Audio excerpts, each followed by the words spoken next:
No, we're not. Oh, now we are. Haha. Chuck jumped the gun. John, is that a wall of mirrors behind you? It is. I'm in the lobby of a hotel. I'm in Bruges, so in Belgium. Oh, wow. Nice. Is that room actually round? Nope, not at all. That is weird. The opposite wall is round. So Oh, okay. Gotcha. yeah, so that's why it looked like it was round, because it's actually reflecting the opposite wall. Nice. Oh, so it is mirrors. I thought it was like a window behind you or something. No, just mirrors. It's all done with smoke and mirrors. Mm. No. When did you guys get there? Let's see. We got here on Wednesday. Yep, and then we're leaving for on the train for Amsterdam tomorrow morning. So yeah. So all the people walking behind you are actually walking in front of you? That is true. Exactly. Yeah. Yeah. It's funny.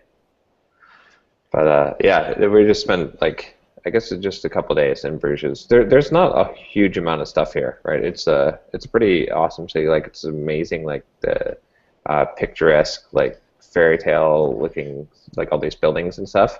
But there's not a whole lot to do, really. It's kind of funny. It used to be the capital of the commerce capital of the world, though. Wow. Yeah. Money. Chuck, I like your, what is that thing called there? Oh, the mic flag? Oh, is that what it is? Okay. Yep. Yeah, that's pretty cool. Yeah, we're all going to have mic flags next week. It's going to be fun. There we go. Yeah, when I bought them, though, they only sell them in sets of 3. Of course, I only need 1. So I have 2 more sitting under my desk. Who do you love, Chuck? Who do you love? So they made them with the stickers on them, or did you put the sticker? Oh, okay. Yeah, they printed it on there and everything. So. Oh, I see. Okay, that's cool. Yeah. So, I ordered them quite a while ago. Oh, okay. Where I had panic-inducing financial stuff go on. Oh, I see. That's why you're saying that. Like, don't judge me because of my mic flag. Yeah. I'm just saying. It's a Gucci mic flag. I am not. Yeah, I haven't ordered anything off Amazon for a while. It's like the guy standing in the welfare check line with his iPhone 6 talking on it, like, right, and everyone's walking by like, what? No, in this country, no one would look twice. Excuse me while I go to work and pay for that iPhone for you.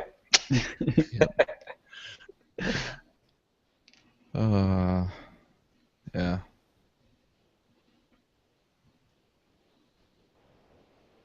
Wow. Everybody's like, went quiet. So I think last time we said that we were going to have Josh go first. Yeah. Yeah, okay, I guess I can do that. So go first, Josh. All right. So, yeah, I don't even know what to say. No, it's just been this last couple weeks has been I'm getting some echo from somebody. It's probably John. You try to turn your volume down a little bit. Yeah, this has been a kind of rough couple of weeks. So one of my bigger client, my running coach client, they basically kind of hit a cash flow crunch because they're pretty typical entrepreneurs, and they have a million ideas, and they have all the stuff they want to build out, and so I was running pretty far ahead of them. And they realized, and I actually came to this conclusion before they did, but they realized, wait, we should probably get one of our funnels profitable before we keep spending more on copy. So they contacted me a couple weeks ago and basically pushed pause. So I'm still talking to them pretty much every day, and I think we'll be back working together soon, but haven't gotten any money from them this month. And then my other client, so the Explainer Video client, I've been working with him to try to get AdWords working for him. And I think this happened. Yeah, this happened on Friday morning of last week, which is why I was kind of down in the dumps. I basically was just looking at all the numbers of what we were seeing, and just realizing that there's no way. I don't think there's any way I can get AdWords to be profitable for him. And I was having I tried a couple different landing pages, and I was having a really hard time getting any conversions off of the landing pages at all.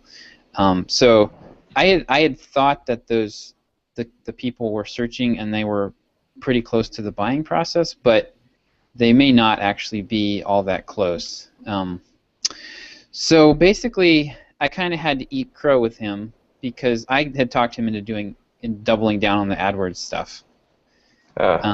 So I basically emailed him last week and said, "Hey, look, this is not working. I don't think this is going to work." Because I did some more research, and his competitors. So he charges around $1,500 for an explainer video, and I looked at his competitors that were doing AdWords, and they were charging $7,500 to do a video. So he's charging $1,500. They're charging $7,500. Yes. Yeah. So they've got a little more cushion. 60-second video, like a 1 minute. Okay. So they've got a little more cushion, shall we say, to advertise, and they were going for they were just driving traffic straight to a get a quote page, which probably was only converting at 1 or 2%, but they don't care because they get $750 or $7,500 per video. So for him, he's only got his profit margin is not that thick. So I'd have to the conversion numbers I was going to have to get for him were they were just not looking good. We were paying $3 to $5 a click for clicks in the US, and I'd have to convert 5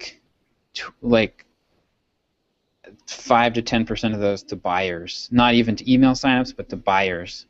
Wow. In order to make it profitable for him. That seems like that should be who's clicking that and not buying? Yeah, people do crazy stuff. 5 to 10% seems doable to me. But, yeah, people do crazy stuff. I think I could probably get 1 to 5% of people clicking through to request a free quote from him, but the math just doesn't work because he's only going to convert 20 to 40% of those. So yeah, the math was just not working out. So yeah, so I basically kind of told him, I kind of ate crow with him a little bit and said that we would go back and do I basically just said, look, let's just start this month over. Let's do it in August. Yeah. I'm just going to not bill him for August, and I'm going to give him August and pretend that July never happened. Because his main problem right now is just he's not getting any email signups, and his leads are trickling in very slowly from the site, and so I've got to crack the email signup issue.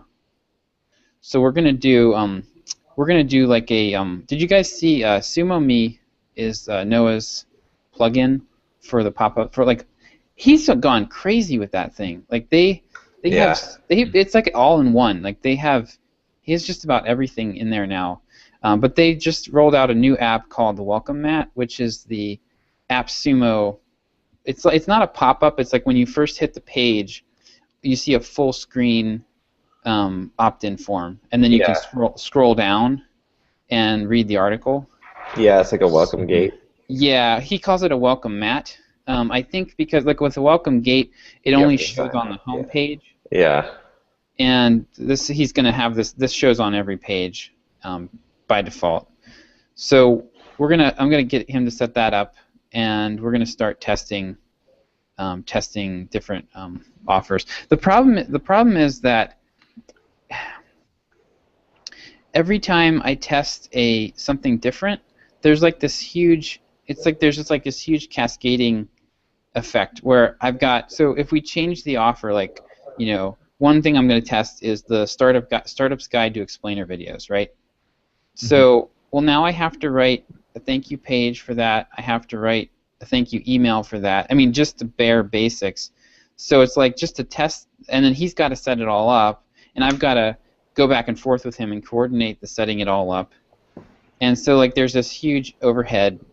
There's this huge amount of overhead to even testing something simple. So I'm going to try to get him to let me have access to his SumoMe account directly, so I can do some of this myself. Because like I was pulling my hair out trying to get them to do the landing page in a way that looked reasonable. And it was just very painful. The back and forth was very painful. So I'm hoping this will smooth things out. But gosh, I just really, really want to make this work for him. And it's really frustrating that I haven't been able to so far. But he's in a tough spot. Like he's basically in a commodity business. I mean, what I would be doing if I was him would be to try to reposition myself as the overseas boutique provider, where I'm the most expensive overseas option, and and you get this golden glove treatment or kid glove treatment for half of what it would cost you to get, a U.S. boutique service. And that's where I would go if I were him, but that's like I can't just tell him to turn his whole business upside down overnight. So, well, what is he paying you to do? Like, what is your official? Basically to get him leads is what he wants. I mean, originally we were talking about doing a welcome gate and an email sequence, and then once we started looking into his traffic, we realized that he was getting like 11,000 visits to his site a month, but about 8,000 of those were fake, basically. They were hits coming to his homepage from the U.S. and they evaporated overnight one day, as we were talking about it. Huh. Oh wow. Yeah, it was really strange. We still don't know where that traffic was coming from. It was like direct traffic, and he'd been getting it for several months, and then it just disappeared. So it wasn't real. So he thought he was getting a lot more traffic than he was. And then once that happened, I was like, okay, well, you're only getting 1,000 page views a month to your home page, so why don't we work on AdWords, which we can, scale up. I see. Yeah, so it made sense at the time. And then we also found out after we kind of started down that path, we also realized that he was targeting worldwide, and most of the leads he was getting were coming through AdWords were actually coming from India, and they were people, probably competitors who were tire kicking. Yeah, I mean, he also could have been getting hit by competitors. Yeah. I mean, part of this whole thing, this might be a very cutthroat business where people screw with your AdWords campaigns and click through them and do all kinds of nasty stuff. Yeah. But here's the thing, I mean, regardless of that, the reason why I'd asked that question was you cannot be responsible for the results of his business. You can be responsible for what you do, and you also can't predict the future. There's just too many variables.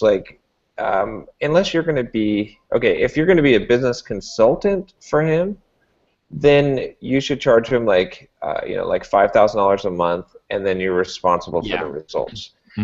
But if you're going to be someone who is writing emails from him, a copywriter for him, I mean, that's what you are, right? That's what you're trying to build yourself as. Then you're not you can give him some advice and say this is what I would do. To me, it looks like this is the right thing to do at this point. To me, I would double down on the AdWords. If you want my opinion on it, but you can't I know you want to hold yourself responsible, but it's not your fault because you don't have a crystal ball. You can't make the predictions, right? So, I mean, but the thing is, much, you know what I'm saying? But I live and die off of results, though. If I don't, that's just how it is in copywriting. If I don't have numbers and results, then I don't have anything. That is that is your entire reputation. It would be like getting hired to be a programmer and never delivering code. Do you realize how often that happens? Oh, You jump from job to job for a while, but your reputation is going to catch up with you. No, it will not. No. It will Well, not. the other thing is that with what you're talking about there, as far as the results, I mean, if you have great copy that's part of a crappy strategy, it's not your fault. Yeah. But at the same time, I mean, yeah, people are paying you because they want results, and so if you can show them that, I get that's the kind of information you want to give people, right? Because you're selling them what they're looking for, right? Yeah. You just cannot. I mean, you've got to divorce yourself from the results because you don't have enough control to control them, and even if you did, I can't guarantee results. No. Yeah, I agree with that. Yeah.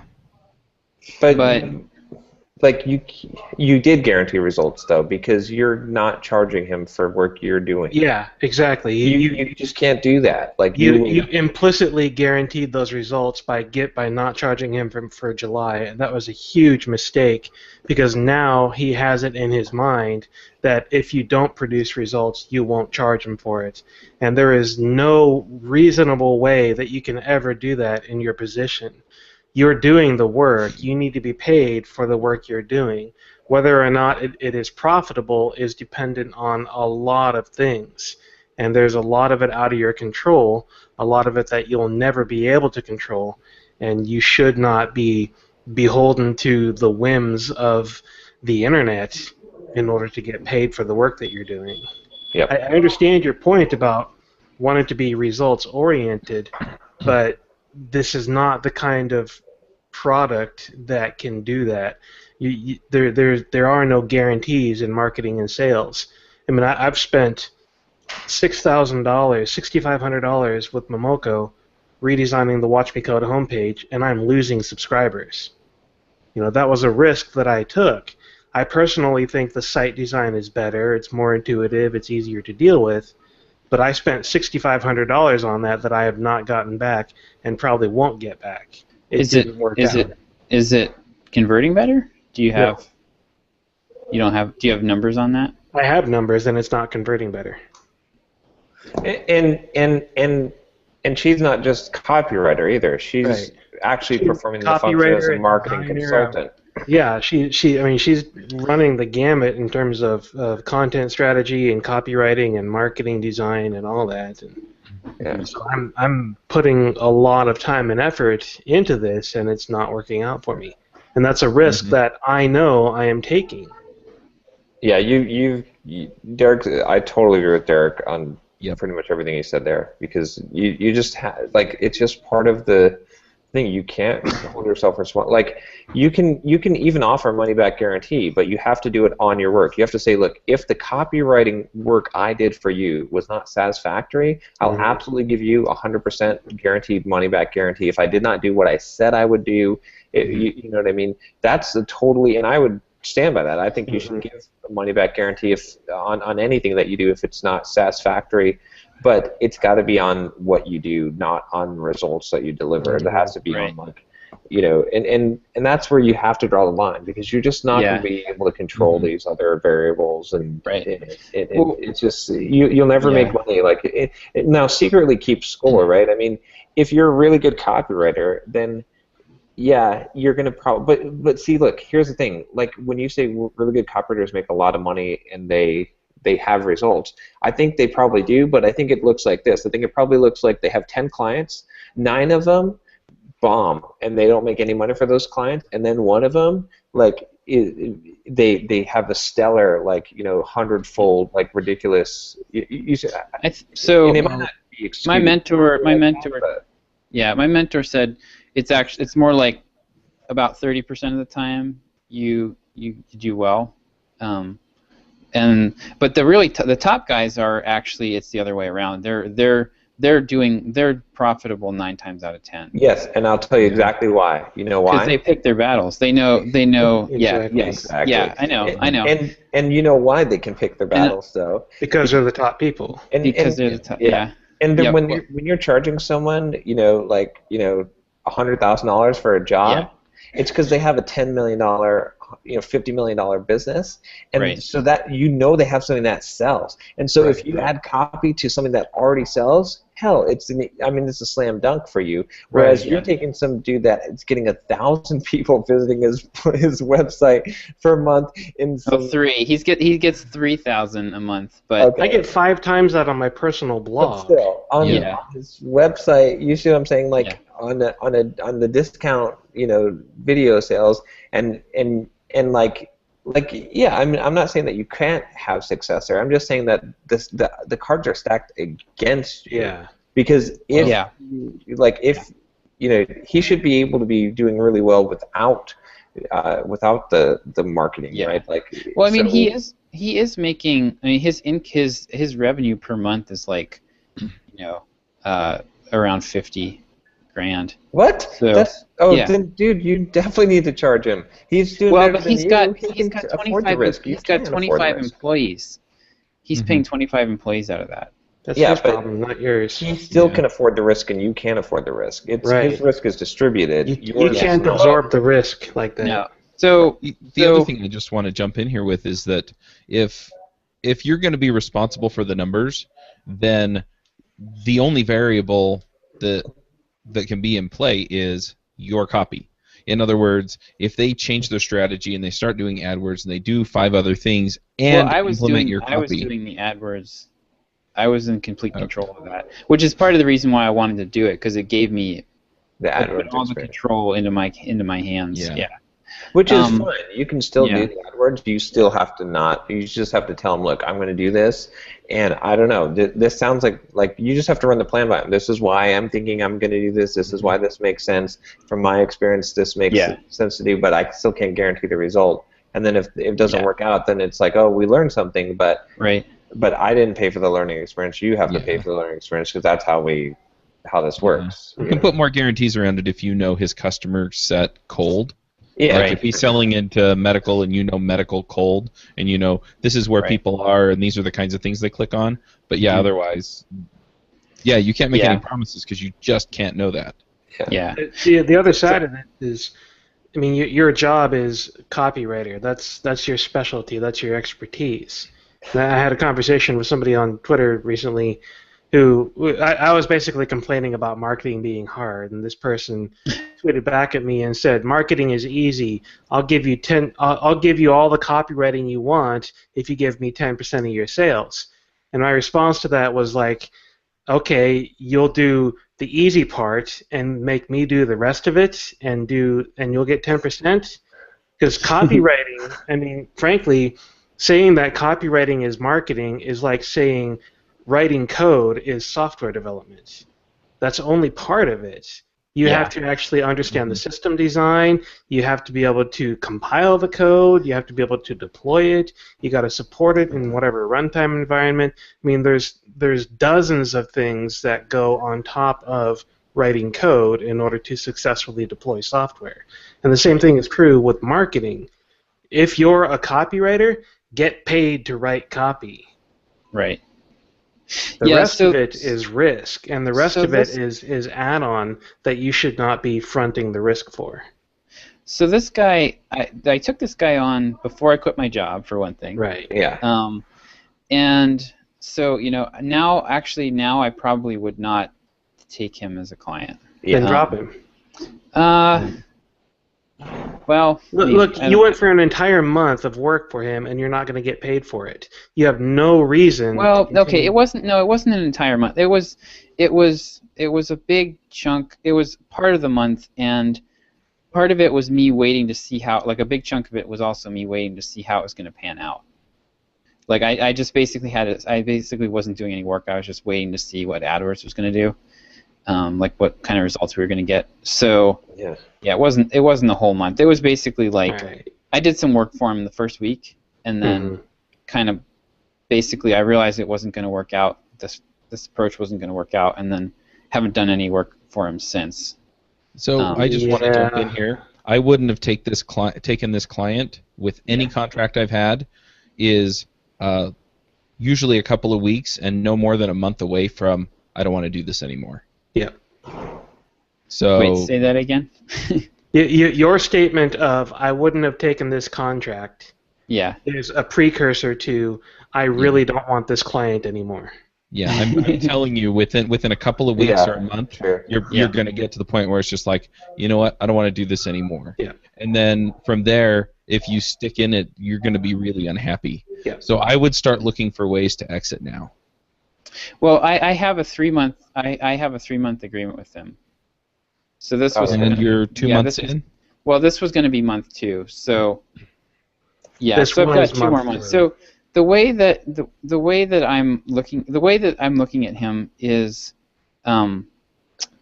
basically I want to do what I committed to do, and and try to get a good testimonial out of him, and I'm seeing it as an investment of my time. Basically to get a testimonial is how It's not going to happen. Yeah, what are the odds that you're going to get the testimonial at this point? I actually think they're pretty good because I think that we can do, because he was getting 20 out of 3,000 visitors, he was getting less than 20 signups for his newsletter a month. So all I have to do is beat that and put it in an autoresponder for him, and he'll be a happy camper. So the other question I have It's though very is, doable. Is it worth the pain? I mean, do you need the testimonial that badly? I want it. Yeah, I do. Yeah. Because honestly, the biggest thing right now, my biggest hurdle right now, is just the confidence and wanting to have some wins under my belt. And I'm willing to put up with, he's a really nice guy. I haven't had any problem. Like I don't dislike working with him. So, and I really would like to help him out. So it's kind of a losing proposition on my end. But if I get a good testimonial out of it, I'd be happy. Yeah, I would. Having been in similar positions where I have needed word of mouth referrals, 6 months from now, you're gonna be kicking yourself for having done this, for everything that you're saying right now about how this is bad for you, but you want this referral. This referral will not have been worth it once you get it.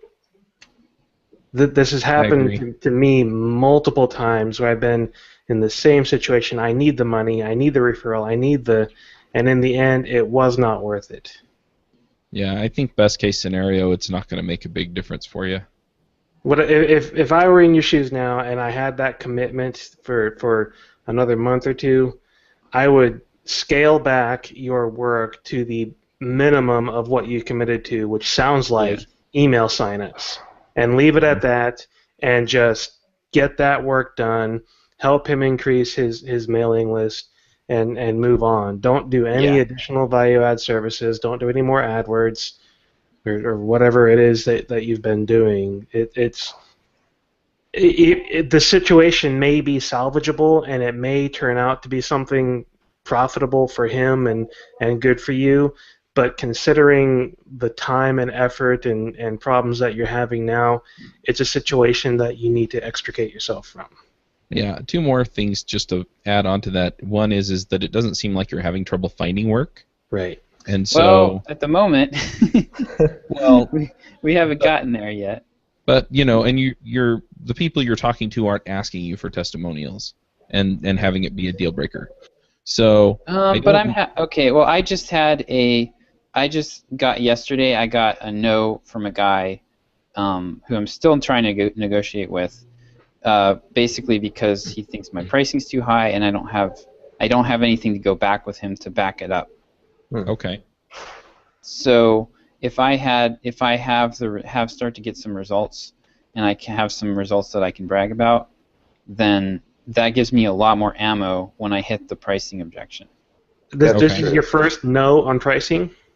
No, I've gotten it's like my second or third direct no, but I've gotten some other no's that are like just kind of people disappeared on me. Because when I was doing consulting full time, I would get no 9 out of 10 times on my pricing. Yeah. Yep. And then the other thing is that, you know, if you are going to stick this out, you know, if you decide, okay, well, you know, no matter what Chuck or Derek or John or anyone else says, you know, I'm going to stick this out and I'm going to do what I'm going to do this for another few months. Then really sit down and figure out what would make it worth it, and Right. see if you can actually, you know, turn it into something that you're not going to be, you know, feel like you wasted your time on, you know, Yeah. 6 months down the road. So Yeah. if you have to kind of change the deal a little bit and say, hey, look, I'm hitting these challenges, and I was wondering if we could, you know, Yeah. rearrange things this way or that way, you know, so that it makes it, you know, better for me, and then I can better serve you. You know, don't just stick with Yeah. the status quo if you're not happy with it. That's a good point. Yeah, I could always go back and just scrap the 3-month thing, and because the point of that was to try to give me time to get AdWords set up. I mean, I could do the landing page or the opt-in and email stuff pretty quickly if I just focused, if I only did that and just finished up. Even if I just charged him an extra like $500 and washed my hands of it, and that was it. That might be something to consider. Yeah. I hadn't thought about renegotiating it. Yeah, I mean, the other thing is with the AdWords in particular, you could say, look, I've done this before. I got way better results. There's something here that I'm not seeing, and so I'd like to just do the things that I know I can add value on, and then if you want to find somebody else to do the AdWords stuff, I'll help you find them or something like that. Yeah. If that's what's it's killing the deal. It's not profitable for him. Like it's just too expensive. He doesn't have the margins to make it work. Yeah, you can tell him that too. Nobody's going to be able to make it work. And you need to tell him that. I did. Yeah, Okay. I did. Yeah, Well, I mean, I broke it down for him why it wasn't going to work. And that's valuable information to know, Yeah. right? Yeah. So like And that's that. information that you should have been paid to deliver. The experience and the process and the knowledge gained out of however much money you should have charged him for July was worth that was worth knowing that, because now he is going to save tens of thousands of dollars by not spending it with someone else. Yes and no, because he didn't think AdWords was a good idea to begin with. Okay. I talked him into it. All right. That was the problem. That's the problem. Because it looked like the most promising avenue 3 months ago when we were first looking at it. Right. So, Well, and at some price point, it makes sense too. So you could also look at them and say, yeah. so we found that at $5 per click, it's totally not worth it. But if you can get down to $3 per click, then you're going to start breaking even or making money. No, he'd honestly have to get like we're talking like 75 cents a click. I mean, like, yeah, I was just throwing numbers out there. But yeah. He the traffic that he could profit on hasn't existed for at least 10 years. Yeah. So there one last thing I would throw on this, like to dogpile onto this, which is basically like as far as like just as a good metric for like should you work for free or like should you like not, is this like if just take this situation, if this guy came to you and had a plan, like a marketing plan or just a plan where he has offered you this business venture where you were going to pay whatever that you're going to offer him for free, and you would gain a part of this business, would you invest in that joint venture? Because you are investing in it, right? Like if anytime you work for free, you're basically taking whatever money that you would have charged and you're investing it in this joint venture. So if you don't think the joint venture is a good idea or this business or scheme or whatever the thing is, then don't invest in it. And so that's where, like, when you're deciding should you keep going with this or not, I think I would just look at it from that mindset. Like if you honestly think, if you're like, well, okay, yeah, it would be totally worth like not taking pay, like I would put money into this thing, like my own money, because that's essentially what you're doing, then because I think this will pay off big, then then go about it. But I think if you switch your mindset to that, then you'll have an unbiased view, because that's like, when we're watching you say this, we're essentially thinking of your time as money and that you're investing in this guy's operation. So is it worth it? And we're saying, no, don't do that. So well, I mean, if he were if I knew that I could grow his business, then I would. I mean, I would consider at least. No, at this point, Josh, it doesn't even matter if you can.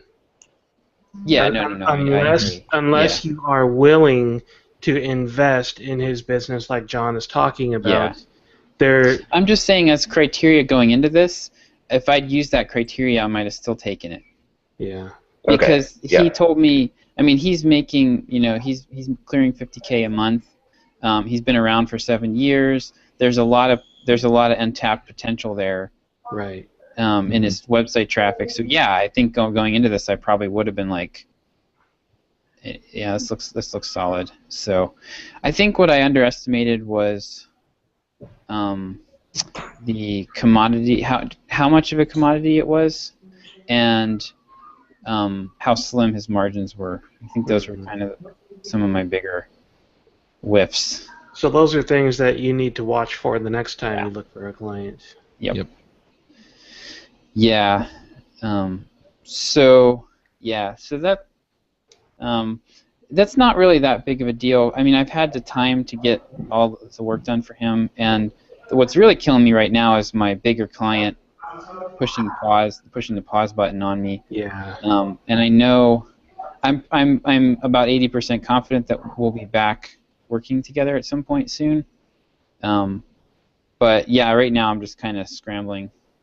So, and I'm also, I've spent the last day and a half. Well, so yesterday I was talking to a guy that I thought was going to be a shoe-in for around $3,000 project to do some emails for him, and he's the guy that gave me the pricing objection. He said he came back and said that he was I was going to charge him about $300 an email, was what it came down to, and he said, well, right now I'm only paying $150, and I wanted to say, well, how's that working for you?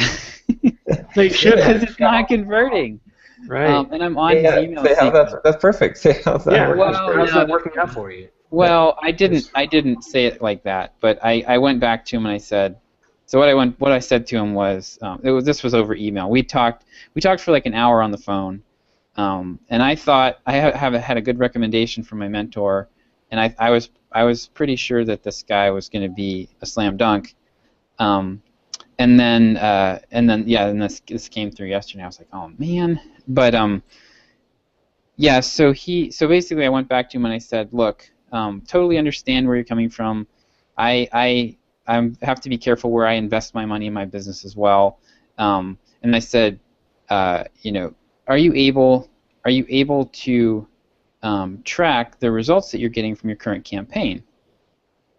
And then I said, and you're probably not going to like this, but I said, I'm willing to work with you and tune these after. I'm not just going to drop this in your lap. I'm willing to work with you and tune this for you after you get it in place. And then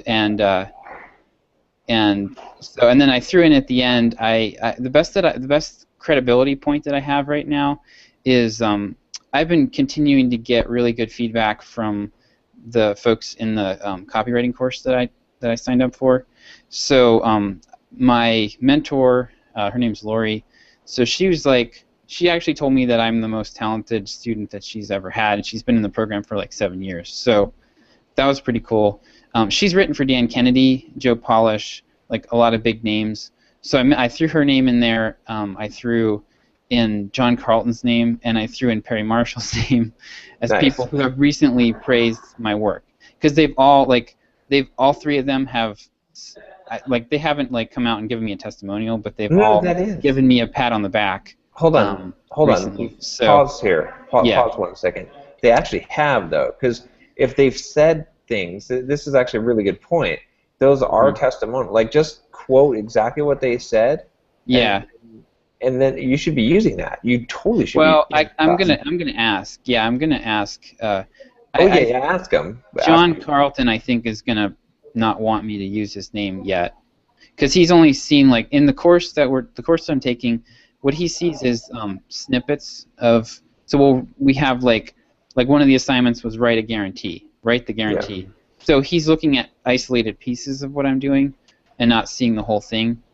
So I don't think he's gonna want to like have his name on my website or anything. So use J. Carlton or John C. or something like that for the quote, so that it's indirectly attributed to a person, but it's a legitimate quote. And well, but I think that quote carries 0.05% of the weight of actually being able to say John Carlton. Right. He's like one of the top 5 people.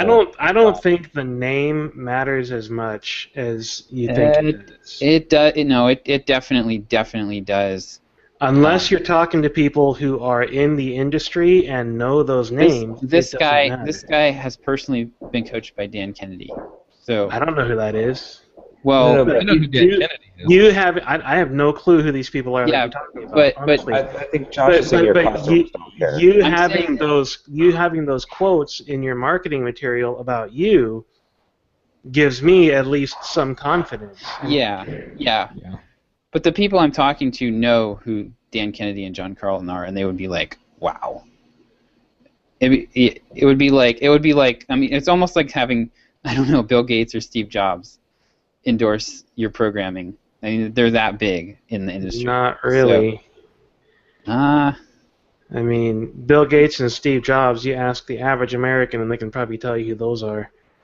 Yeah, but I'm talking within the specific industry that I'm working in. So, I mean, if you're quoting a fact that, and not misrepresenting or misquoting someone, I think it's fair game. I don't know if you even really have to ask someone if you're quoting a fact and it's not. If they said it in a public space, no, exactly. You technically don't have to. It's not really public. It's a private forum, so it's questionable. I would just ask. Yeah. Just say, this is how I'm using it. I'm just saying you said this. That's right. it. Yeah. That John Carlton said that I'm the best copywriter that's ever existed. Well, So we'll see. He hasn't. I put a track. I put an open tracker on his email because he's a little slow to get back to me. So I'll know when he opens it, and we'll see if he. You could always email him and say, "I'm gonna use this unless you say otherwise." I love that. No, that's totally fair.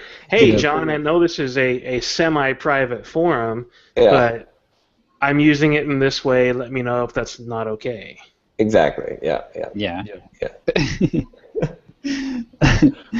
But yeah, so we'll see if this guy comes back to me and decides to go ahead, then I'm not gonna. So the reason I kind of took a hard line on the price, and I'm not going to negotiate that price because, he's not getting conversions off of what he's got now.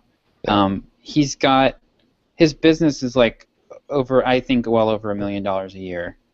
And this is a guy I'd like to work with a lot going forward. But I'm not going to do that I don't want to price myself so low that I'm kicking myself if he goes ahead and decides to work with me. And I don't discount, especially on the first job. Like the first job has way more overhead than the second job, so there's no way I'm going to discount on the first job. Yeah. So that, I'm not negotiating on that price. That's the price. So so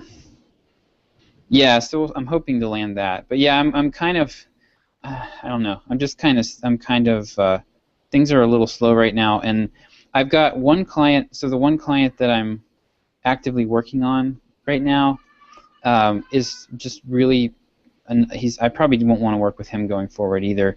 He's really slow to get back to me. Like, I've been waiting for a week and a half to get. I've asked him at least a half dozen times to get me names of people to interview, like customers, and he keeps saying he's going to do it, and he doesn't. So I'm going to I think I'm just going to start writing the copy and just deliver it and be done with it. I've interviewed a couple people. I've dug up a couple people on my own and interviewed them. I still would like to interview his clients, or his customers, but I don't think I'm going to be able to. So I've already told him I'm pushing the deadline by a full week because he hasn't gotten me the info I need.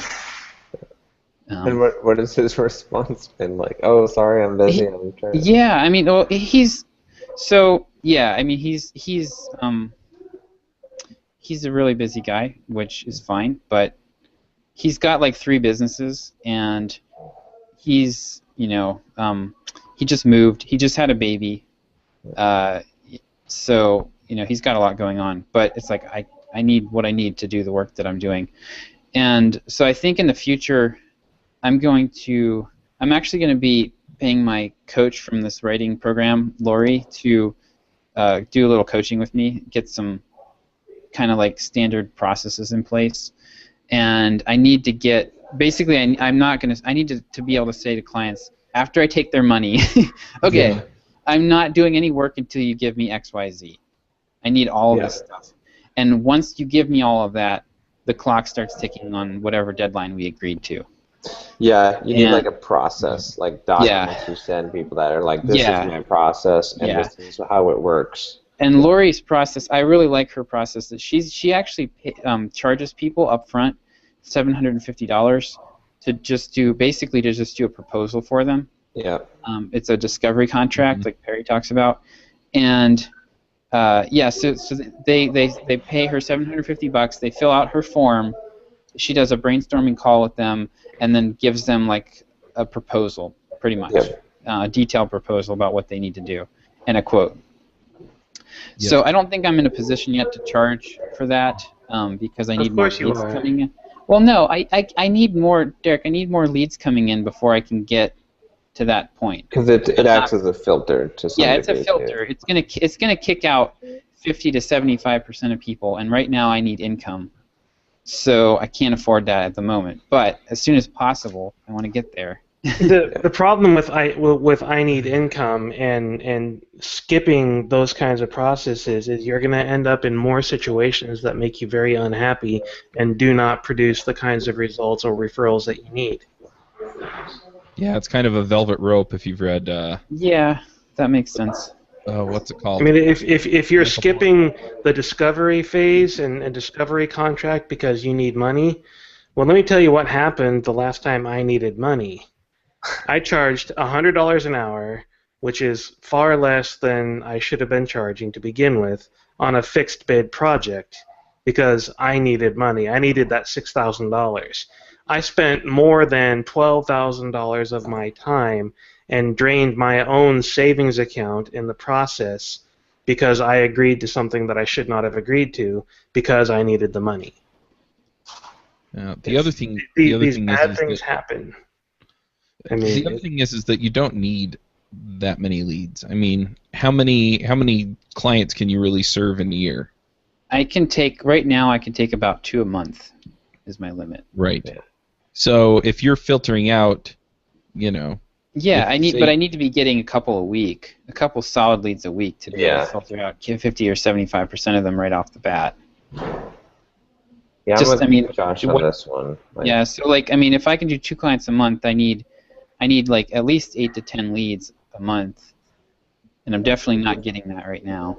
You also need to feel more pain, and then you'll know what to put in your how to filter. Well, I think, exactly. Yeah, and that's why I'm not I'm not too distraught right now. I'm basically this is all a big learning process, and I need to figure out what's painful. Exactly. Like I wasn't really anticipating that I'd have a client who just basically didn't give me what I needed. Yeah. And like I wasn't anticipating this as a problem, and it's actually surprised me. It's kind of surprised me because I just haven't. I've always worked. Everybody I've worked with has always been pretty, on the ball and responsive, and he's paying me a decent amount of money to do this. So, right. I've been surprised that he's just dragged his feet on this stuff. And it might turn out that's a good thing. Like, it might be your best clients are the ones that drag their feet because they just keep on paying you as long as they're paying you on a monthly. No, he's not paying me monthly. I'm only doing one landing page for him. Is all I'm doing. So he paid me a one-time fee for a landing page, and he's somebody that his business is a business that I would consider. And he's got enough going on that he could work with me ongoing, but I'm not sure if I want to at this point. So it's just the hassle has been way more than I anticipated. I think you're right in saying. I was about to say what you just said, which is this whole thing is a learning experience. So it's better to take the lumps now, early on, while it's not big dollars on the line, and then and you just. It doesn't matter how much you prepared for this, how many courses you went to, how many seminars. as soon as you actually turn on the lights and like it's like when you first put together that PC from parts and then you hit power, it never turns on, right? It's like there's some kind of crap. Like it's gonna happen, and then you're gonna learn, and then I mean that's the thing that makes you eventually valuable as a copywriting business is that you learn from all this experience, and then pretty soon it's like, and this is why someone can't just say, oh, I can write copy and I can enter the game, because it's not that simple, because you have to know how to not only get leads, but you have to deal with those leads, how to see those contracts through completion, all the other stuff that isn't just like doing the technician. You're not the technician the whole time, right? It's like it's like that. So and I need to figure and I've been. So I was just talking to myself yesterday about this and just saying, I just have to. There's no way out but through. Like the only thing I can do is get some coaching so I can shorten the learning curve a little bit. And what I really need is like somebody who's done exactly what I'm doing to sit down with me for a little while and say, okay, like just kind of put everything out on the table. Like here's everything I have to work with. What do I need to do right now? What would be the most effective thing for me to do right now? And like I'm really struggling because since I decided to go with the entrepreneurial route rather than going the B2B copywriting route, I'm struggling to figure out like how to market myself basically, because I really want to lean heavily on networking, but I also need some kind of outbound thing where I can actively prospect and for a while I'm building up my reputation. And then long term I need to get kind of a expert platform type of thing built for myself. But right now I'd like to just get some kind of outbound system in place where I can reach out to a specific group of people and X% are going to respond and just keep working that. So I'm thinking about doing I think I talked last year I was considering doing that AdWords consulting with local businesses.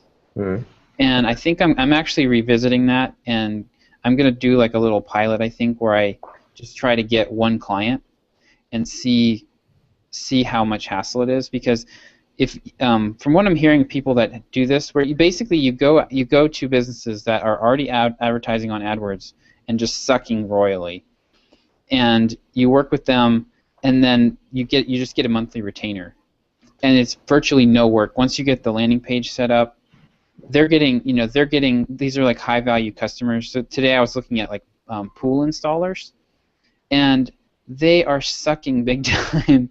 They're spending $2,000. Some of these people are spending $2,000 a month on AdWords, and they're sending the traffic to this page that like it's just like it's their homepage basically. Yeah. And they're wasting probably 95% of the money they're spending is just going straight down the drain.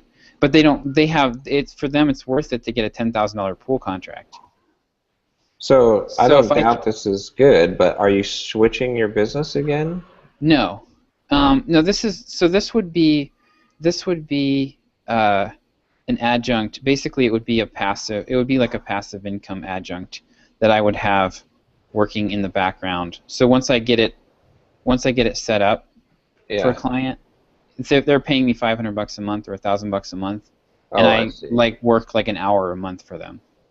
I would really think about maybe waiting a few months before you go after this, just so that you can get a little bit more experience on the copywriting business and really have that. Well, but I don't have the systems around it. And the problem is I don't have clients right now.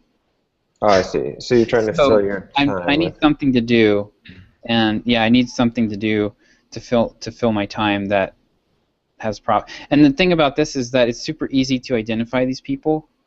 So I could have somebody on Fiverr or Odesk help me identify these people and reach out to them, and maybe I get a 1% response. But if I add one client a month for $500 or $1,000, in 6 months or a year, I've got $6,000 in basically passive income. And there are people doing this. Like I'm in a group of people doing this, so it's not. You got to pick one. Not theoretical. Yeah, I think you either got to copywriting or do this. And if you're going copywriting, then you got to spend that downtime chasing leads, like generating more leads or figuring out how to build a lead engine to be able to get leads.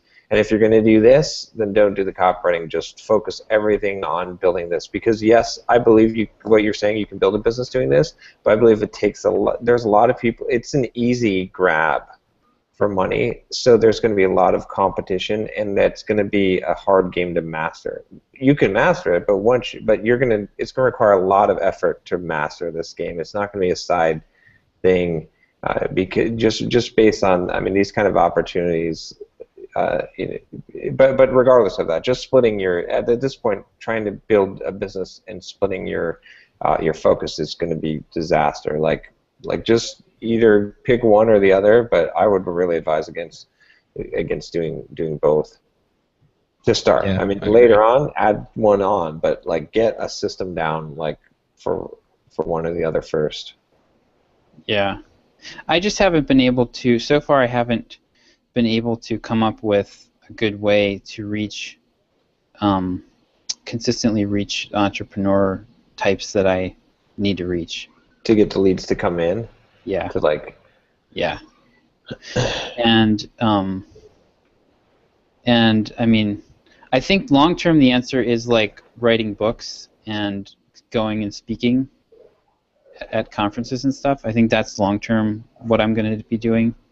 But in the short term, I need something that's like, has a less of a ramp up.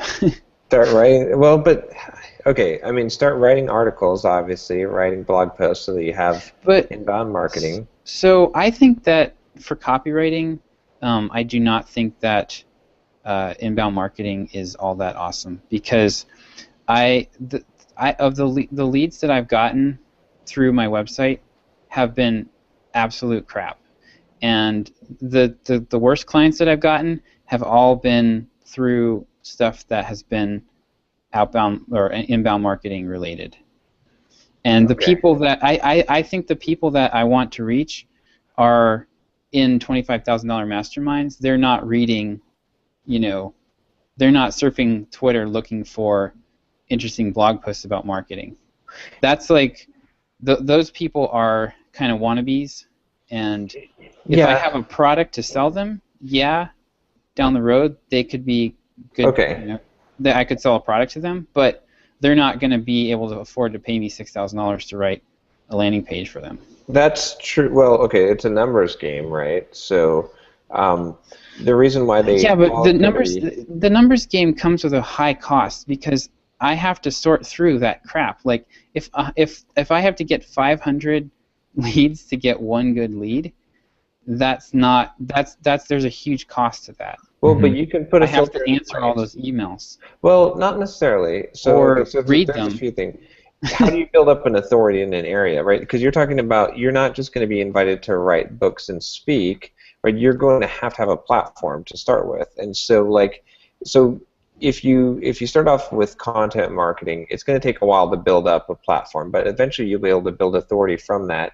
And you will get some big leads from that by numbers, and I think the filter problem can be solved. And then what will happen is, okay, I mean, just like, let's look 5 years down the road, right?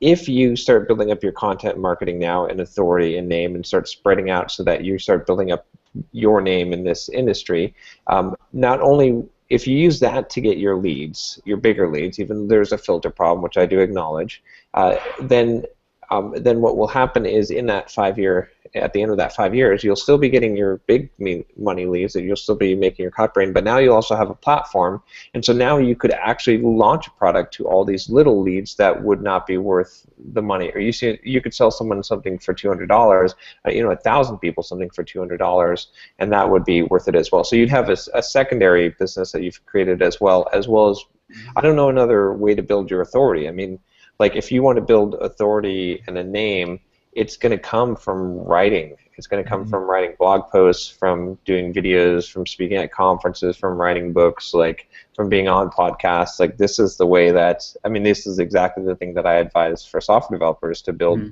a name and market themselves. You're going to have to do those things if that's what you're end goal is. I mean, the other alternative, like another like project 5 years down the path would be, I'd say, if you don't do the content marketing and authority building route, would be to go and attack a specific channel. Like, I mean, the channel that you were talking about before was, okay, I'm finding these people that are essentially business coaches, and then I'm hooking up with them, and those are my connectors, and then I'm taking leads from them, Yeah. and so I'm building that network and those relationships. So, I mean, and you could go both routes, but like I think you gotta pick one of those strategies and realize, like, 5 years down the road doing the one strategy, you're gonna have a very lucrative line but not a name.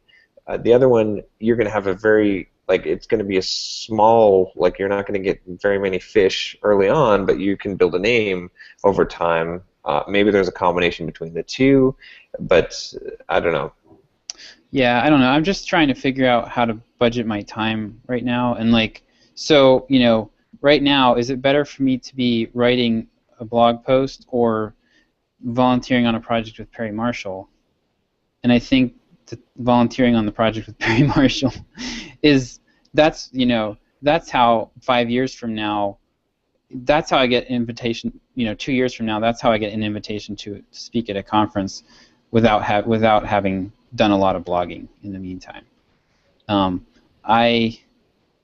actually going to his house next month. So Okay. we're having a get together for the team that he's putting together at his house, and so and he's actually seen some of my work now, and he was really happy with it. So I don't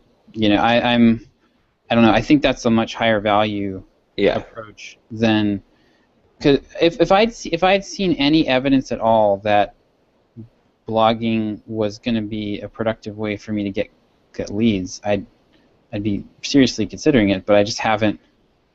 It's like it's been nothing but a headache.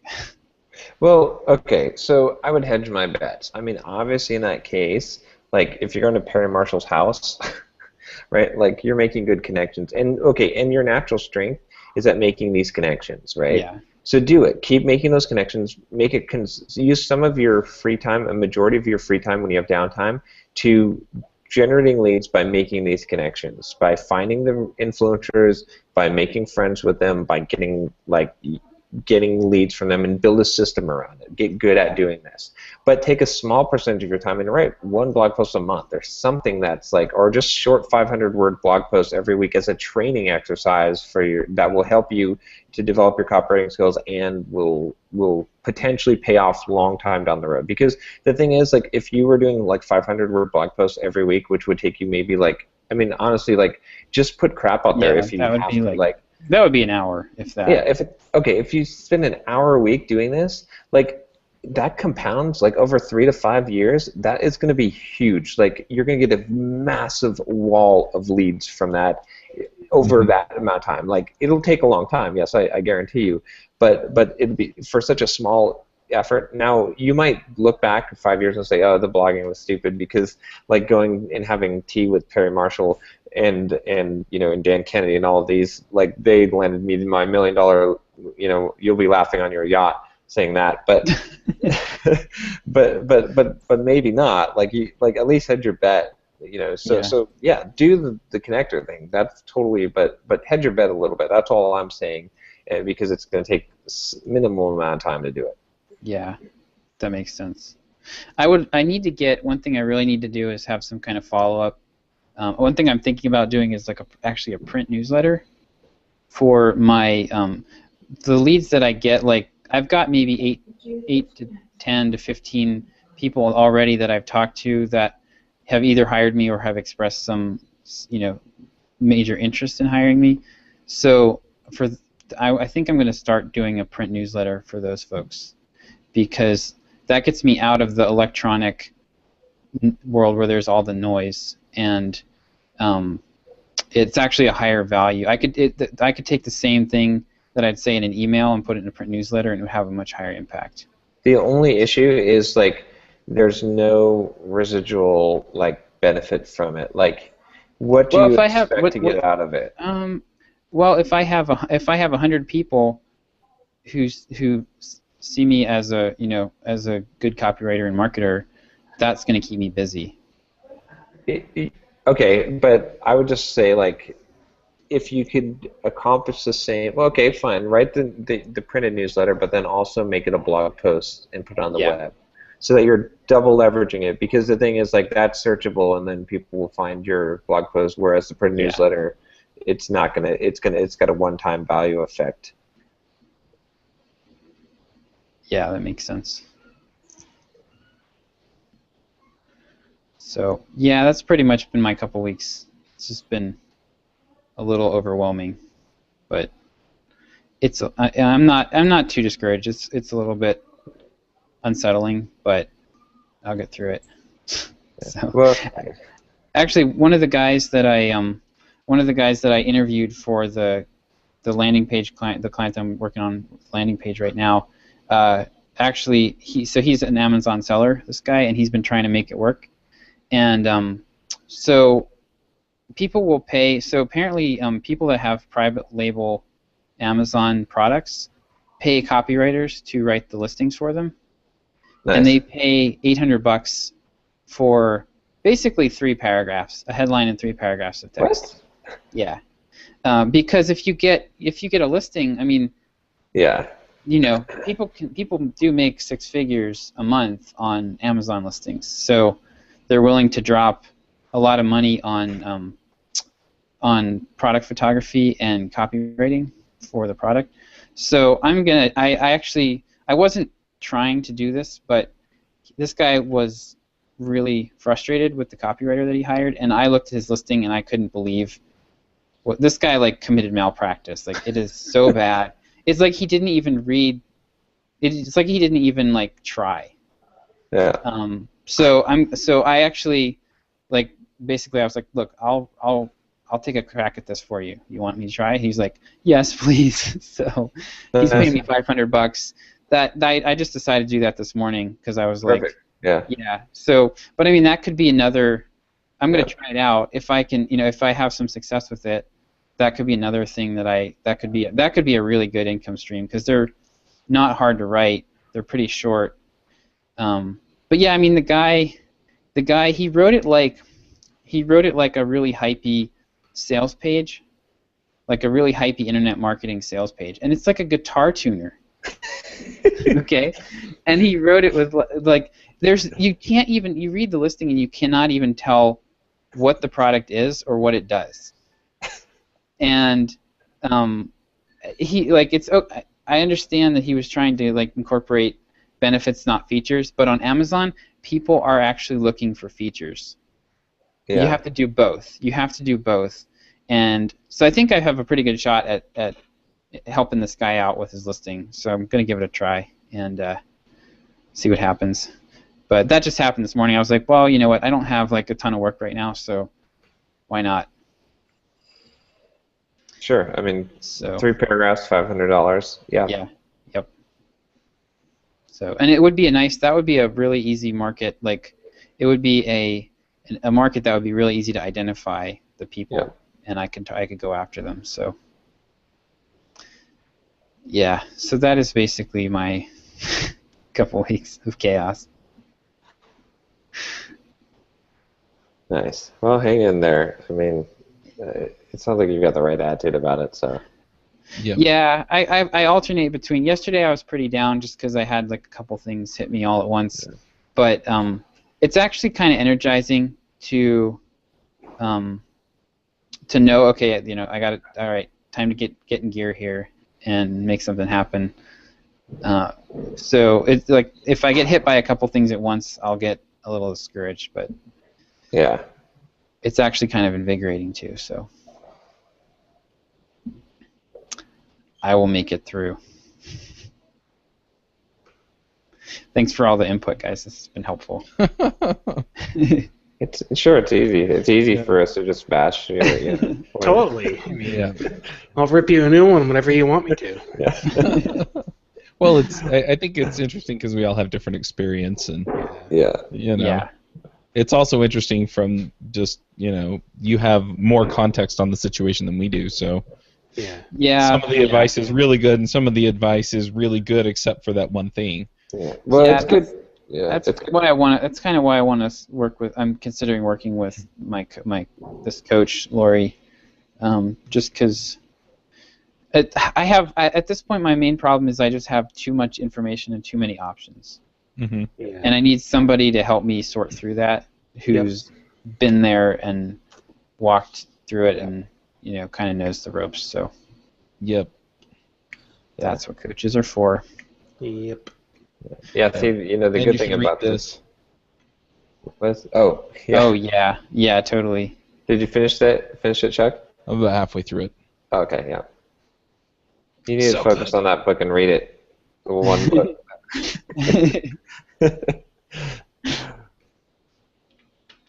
John, what were you gonna say? Oh, I was gonna say that it's good that like this group because it's rare like that we're honest.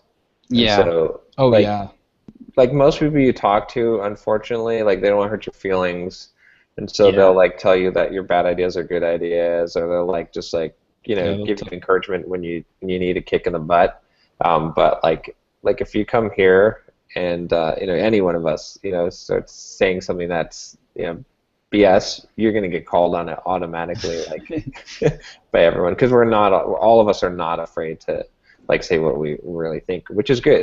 There's a huge value in that because it's very, very difficult to get that. So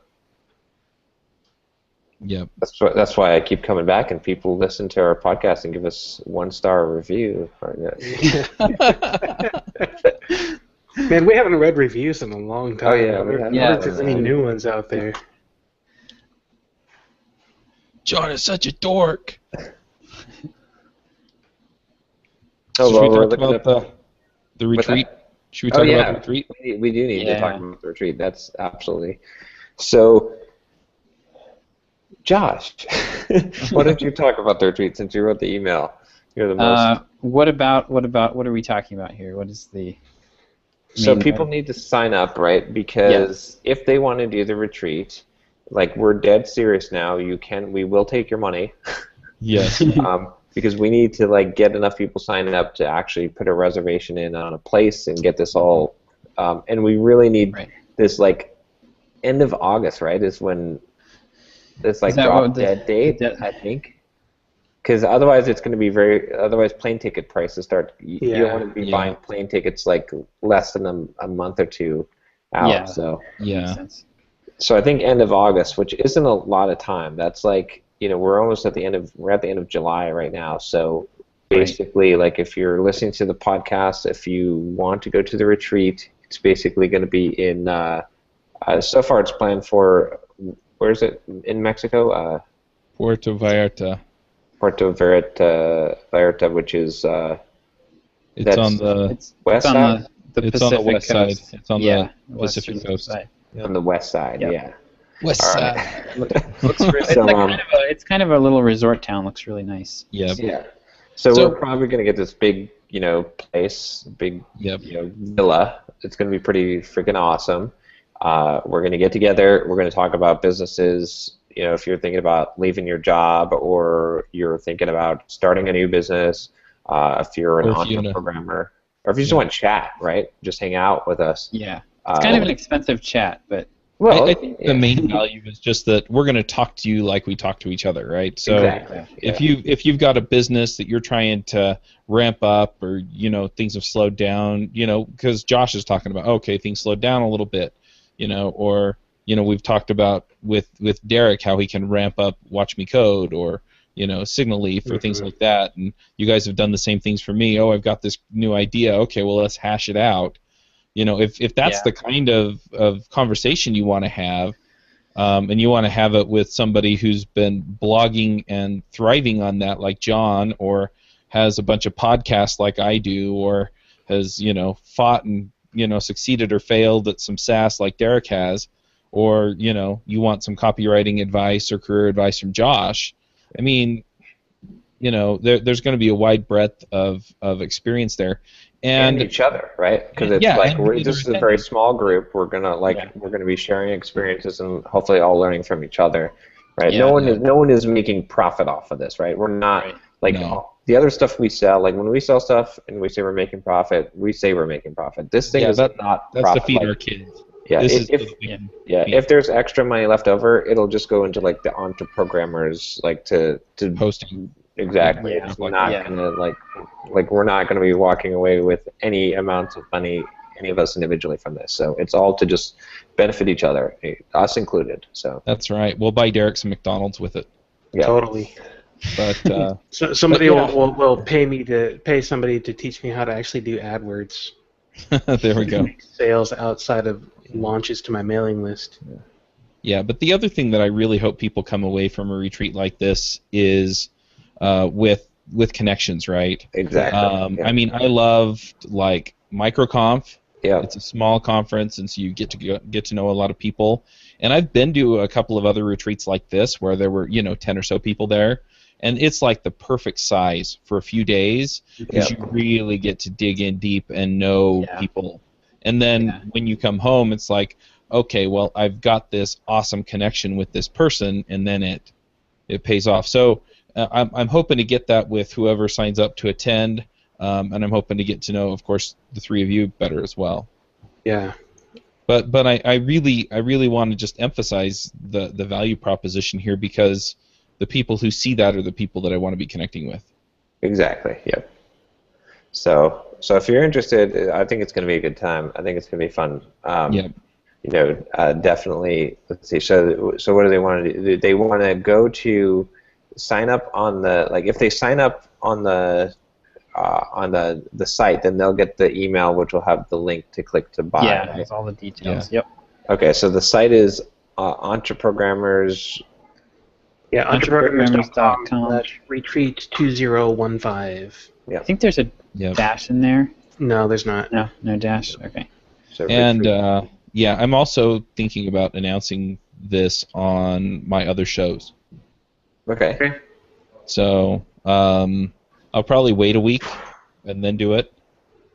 So people listening to this show when it comes out next Tuesday, they'll have about a week's jump on Ruby Rogues and JavaScript Jabber listeners. And we're locking it down to just 10 slots this year. Yeah. So Yes. if you're interested, do it and sign up because I'm pretty sure we're going to fill the 10 slots. I mean, we have thousands of listeners to this now. Yeah. And our audience is of probably who knows, 150, 200,000 people total for us combined. So,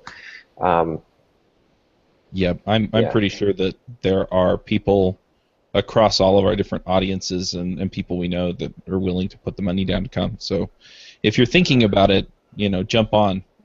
yep. And yeah, like I said, I love connecting with people, and that's so for purely selfish reasons. If you see the value in this, Yeah. you're the kind of person I want to connect with. And then, so when it shuts down, which will be either at the end of August or when we get the 10 slots filled, then what we'll do is we'll send out a final announcement, and we'll let everyone know, and then we can all buy our plane tickets. So if for some reason it doesn't happen, we'll just refund you, no big deal. Just don't buy plane tickets until we tell you, Right. obviously. Yeah. So that's the plan. Hopefully we can do it. Hopefully we can put it on. But yeah, you don't have to worry. Just go ahead and sign up. You're gonna get your money, or you're gonna have a good time in Mexico, or I'm gonna have a good time in Mexico, and you'll never get to see me again. But the third option is very unlikely. Well, I started up the Eventbrite, so I get Oh, all yeah. the money, Actually, and it's Derek. all going to Star Wars Legos. Okay, so the third option is a little more likely. Derek may take off with your money. I may end up at Legoland San Diego. Which is pretty close to Mexico, so then It's a short drive, right? And then he'll be like, "Everyone in the house, apple fries on me." it's the cops! Ah! So, yeah. Entreprogrammers.com/retreat 2015. Yep. All right. Yep. Yeah, I just don't think we articulated kind of what we were looking to do there, and Right. I thought that would be a good thing. Yes. Man, so I sold the crap out of my sale this. Yeah, jeez. Pretty good. I think. Why are you Can selling I, crap? can I borrow your mailing list for a while? Because I think I hit like 5,000 in additional sales from the sale. It's pretty crazy. Like Nice. I never think that sales are going to work because I've already given the sale before, but they always do. Like it's just. see, I actually have the opposite experience. Most of the time, when I do random sale for whatever reason, it doesn't sell anything. Huh.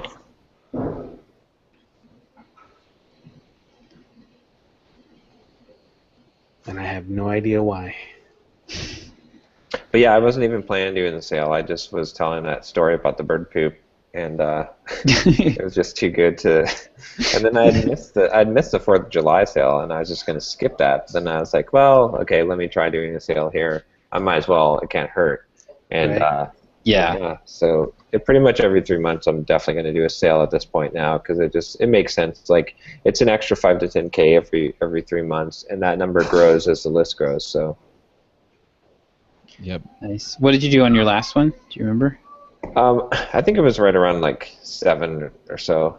Okay. It's hard to say now when you do, like, because it's mixed in, because there's always like the people coming through the email course. Yeah. But I'm just looking at the coupon codes to pull them out. Right. People use the other coupon code too, so it's not an exact thing. But I'm figuring that each sale with my list size does somewhere between 5 to 10,000 usually. So. Nice. Awesome. Yeah. How many people do you have on your list $58. now? A little over 12,000, like 12 and a half. Have you guys started using that the new feature in Drip with the subject lines? I did it this time, except I didn't change the subject line. Okay. I left the same subject line. I just resent to people who didn't open the first email Okay. on the sale. I got Oh, a liquid templates on this to make it so that if you were already a customer, you didn't get the blurb about the sale in that email. Oh, nice. Which was pretty dang cool. And I used the preview feature in Drip that so when you Yeah, that thing was is amazing. awesome. It saved That me was so much time. It saved me in the doing the Entreprogrammers email because I had copy and pasted the email like subscriber.email field instead of subscriber.firstname. Yep. And I previewed it and I was like, oh, gotta fix that. Yeah, that's amazing. I haven't actually been in Drip a whole lot like in the last couple months, and some of the stuff that he's added in is pretty incredible. There's something I'm trying to remember. There's some other feature that I really wanted. Oh yeah, now you can insert tracking links directly. So like if you're composing the email and you go and you click the hyperlink button, you can insert tracking links straight from there. You don't have to create them. Oh yeah. And then come back in, which I'd asked for about a year ago. That was one of my first feature requests. Mm-hmm. I've been having trouble with the tracking links. What site was it that it didn't work on? Oh, well, Craigslist for sure. So if it's a rare case, but if you put anything at the end of a Craigslist URL, it goes to 404 if you add any interesting tracking code. But I've also had some people who were complaining that the shopping cart wasn't working when I was adding campaign variables for my. But it was only some people. I don't know why. What I'm talking about is the clickable drip links. So you could use like a bear tracking, not with the tracking parameters, just like the you could tag, do like google.com, and then have that be tracked when someone clicks on it. So, and then it's like a drip link. It's like it's crazy long GUID. Yep. So I have a question regarding Drip. Is there a way in an email? So like if I have it set up with the episodes they go out coming off of the RSS feed, and so what I'd like to do is I'd like to put in if this sponsor exists, then add their banner and link. Is there a way to do that? If not really. If what exists? What? You can do liquid templating, and you can do if statements in there, but there's no way in Drip to store the knowledge of what sponsors are currently available. Okay. You could force it maybe by making a list, like adding them to a campaign, and excluding that from any emails that you send out. So they don't get emails, but they're in there, and then you could use, because Rob set it up so that he uses it as like a lightweight CRM tool, so he uses it this way. So they would just be subscribers basically, and you could have custom fields that you could use to key stuff off of. It's kind of hacky, but that's the only way I could think of to do it. You can also use a but I'd only have to change it every Yeah, time. it would be a whole lot easier just to edit your template that you send the emails with. Because you can do custom templates in there. Just go in there, create a template, put in your sponsors, and when the sponsors change, go edit the template. How do you do that? Yeah, you could. I think you can even invoke the bottom part of the email as a template itself. So I think you can just create a template for the bottom part. And then swap that out. So, Chuck, if you go into settings, there's a templates option in there, and you'll have a default template in there, and you can create new ones and all that. oh, okay. So. And then they I are can just working create on a one for- visual editor for this as well. Okay, so then I can just create one for each show and Yeah. and then just tell the automation bit to use that template. Yep. Is that what Rob meant by visual? I thought that's what he meant. I was interpreting that. So in Fusionsoft, like one of their killer features is they have this visual workflow manager that lets you like drag and drop things around. You can see. It's really useful because you can see for automation. Yeah. Okay. So I was that's how I was reading that. But now that you mention it, it could just as easily be what you're saying. So I don't. It would think be I a was whole just- lot better if it were the automation side. Yeah. Because I've got some pretty crazy complex flows in my automation right now. Exactly. I'd really like to be able to see that. It's really difficult to see, like, how when you create rules and trigger campaigns. I've got like 20 some odd automation rules in here that flow in and out of each other with all this crazy RabbitMQ stuff I'm doing. Yeah. It's kind of nuts. So it looks like the layouts are HTML, like you have to edit them in HTML. Yeah. So basically, you're going to want to use a visual designer somewhere else. Load it in your browser and make it look right, but then copy and paste it into there.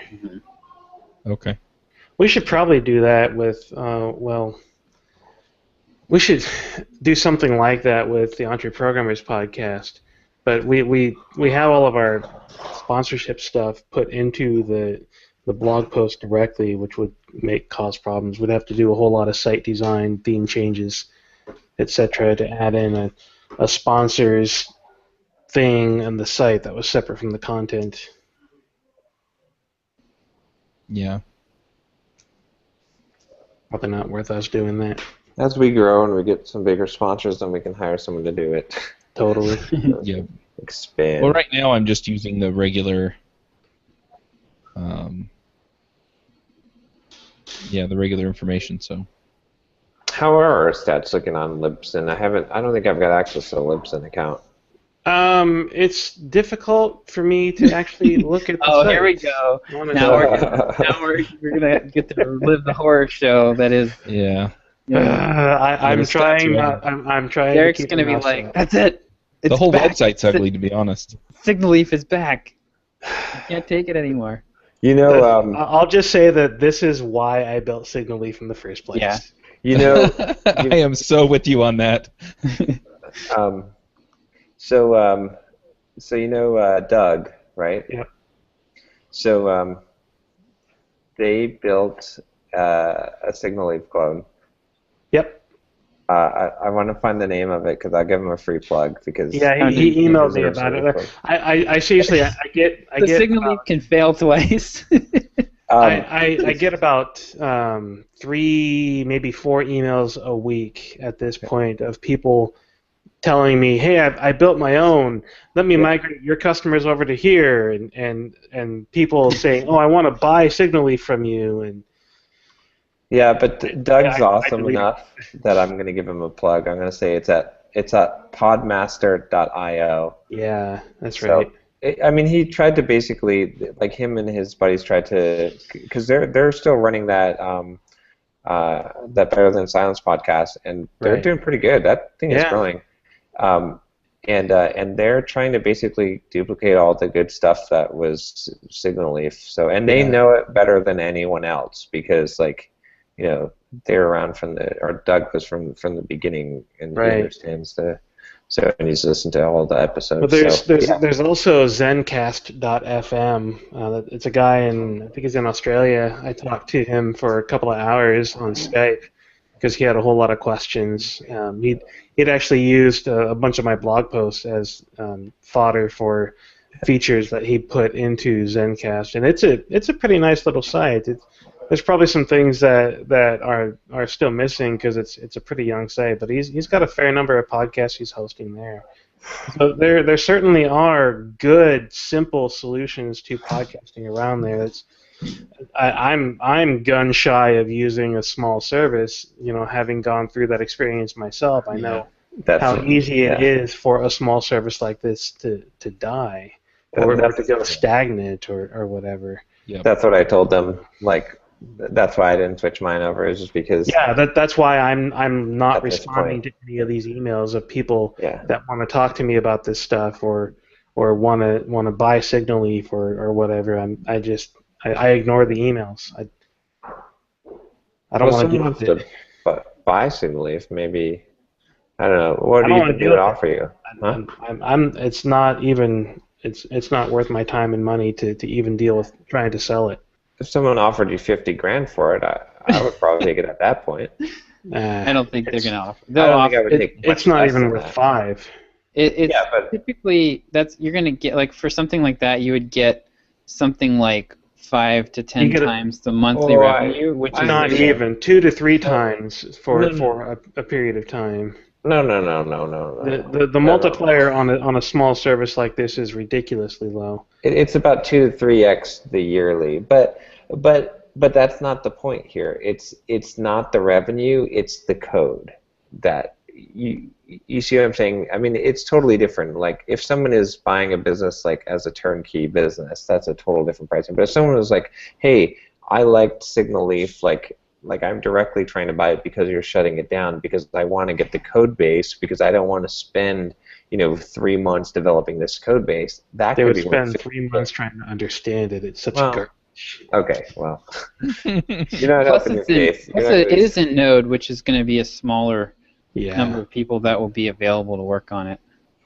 Yeah, which also, like, if you're like, hey, I want to create a podcast hosting, and I want to create it in Node because I like Node, because you're someone who listens to this podcast because you're someone in Derek's audience, right? See, so you're kind of hit. So they might want to spend that money to buy the thing to, who knows, but not anymore. There is one person who I already know and trust that has offered to buy it, and I did consider his offer to talk at least, but ultimately I just don't. I'm not comfortable selling it. Let's put it that way. Okay. You could open source it, put it up on GitHub. I thought about doing that. I could take all of the secrets and keys out of it, clone it into a brand new repo so it doesn't have any history, and open source parts of it. Yeah, but that just gives you headache with no benefit, I think. Like, Probably. yeah. Yeah. I love the way our conversations go sometimes. Still to the highest bidder. Now all these people are definitely going to be like emailing Derek. They'll be like, I have it, so I want it. They're going to be begging, yeah. It's a takeaway. Totally takeaway. And I'm going to ignore all those emails too, so, that's what I do. Derek's Hey, trying Derek, to you get wanna it, sell me get it Signal up to Leaf? the 6-figure. Derek wants 6-figure bids. I want 6 figures in front of the period, not behind it.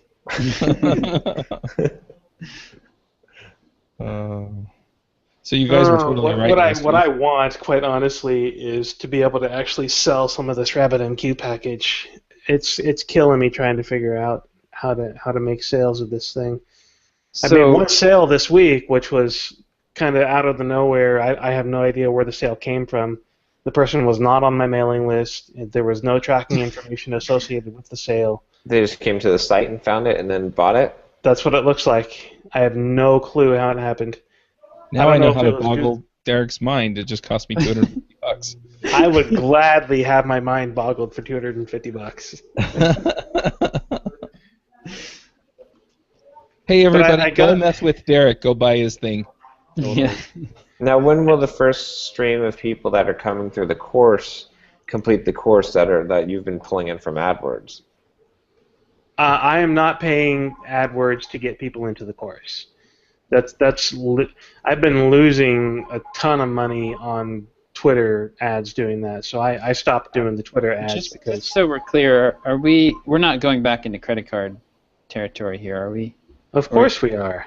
That's the only way you can do AdWords. No, don't. That's the only way you can do AdWords. Well, I mean, don't.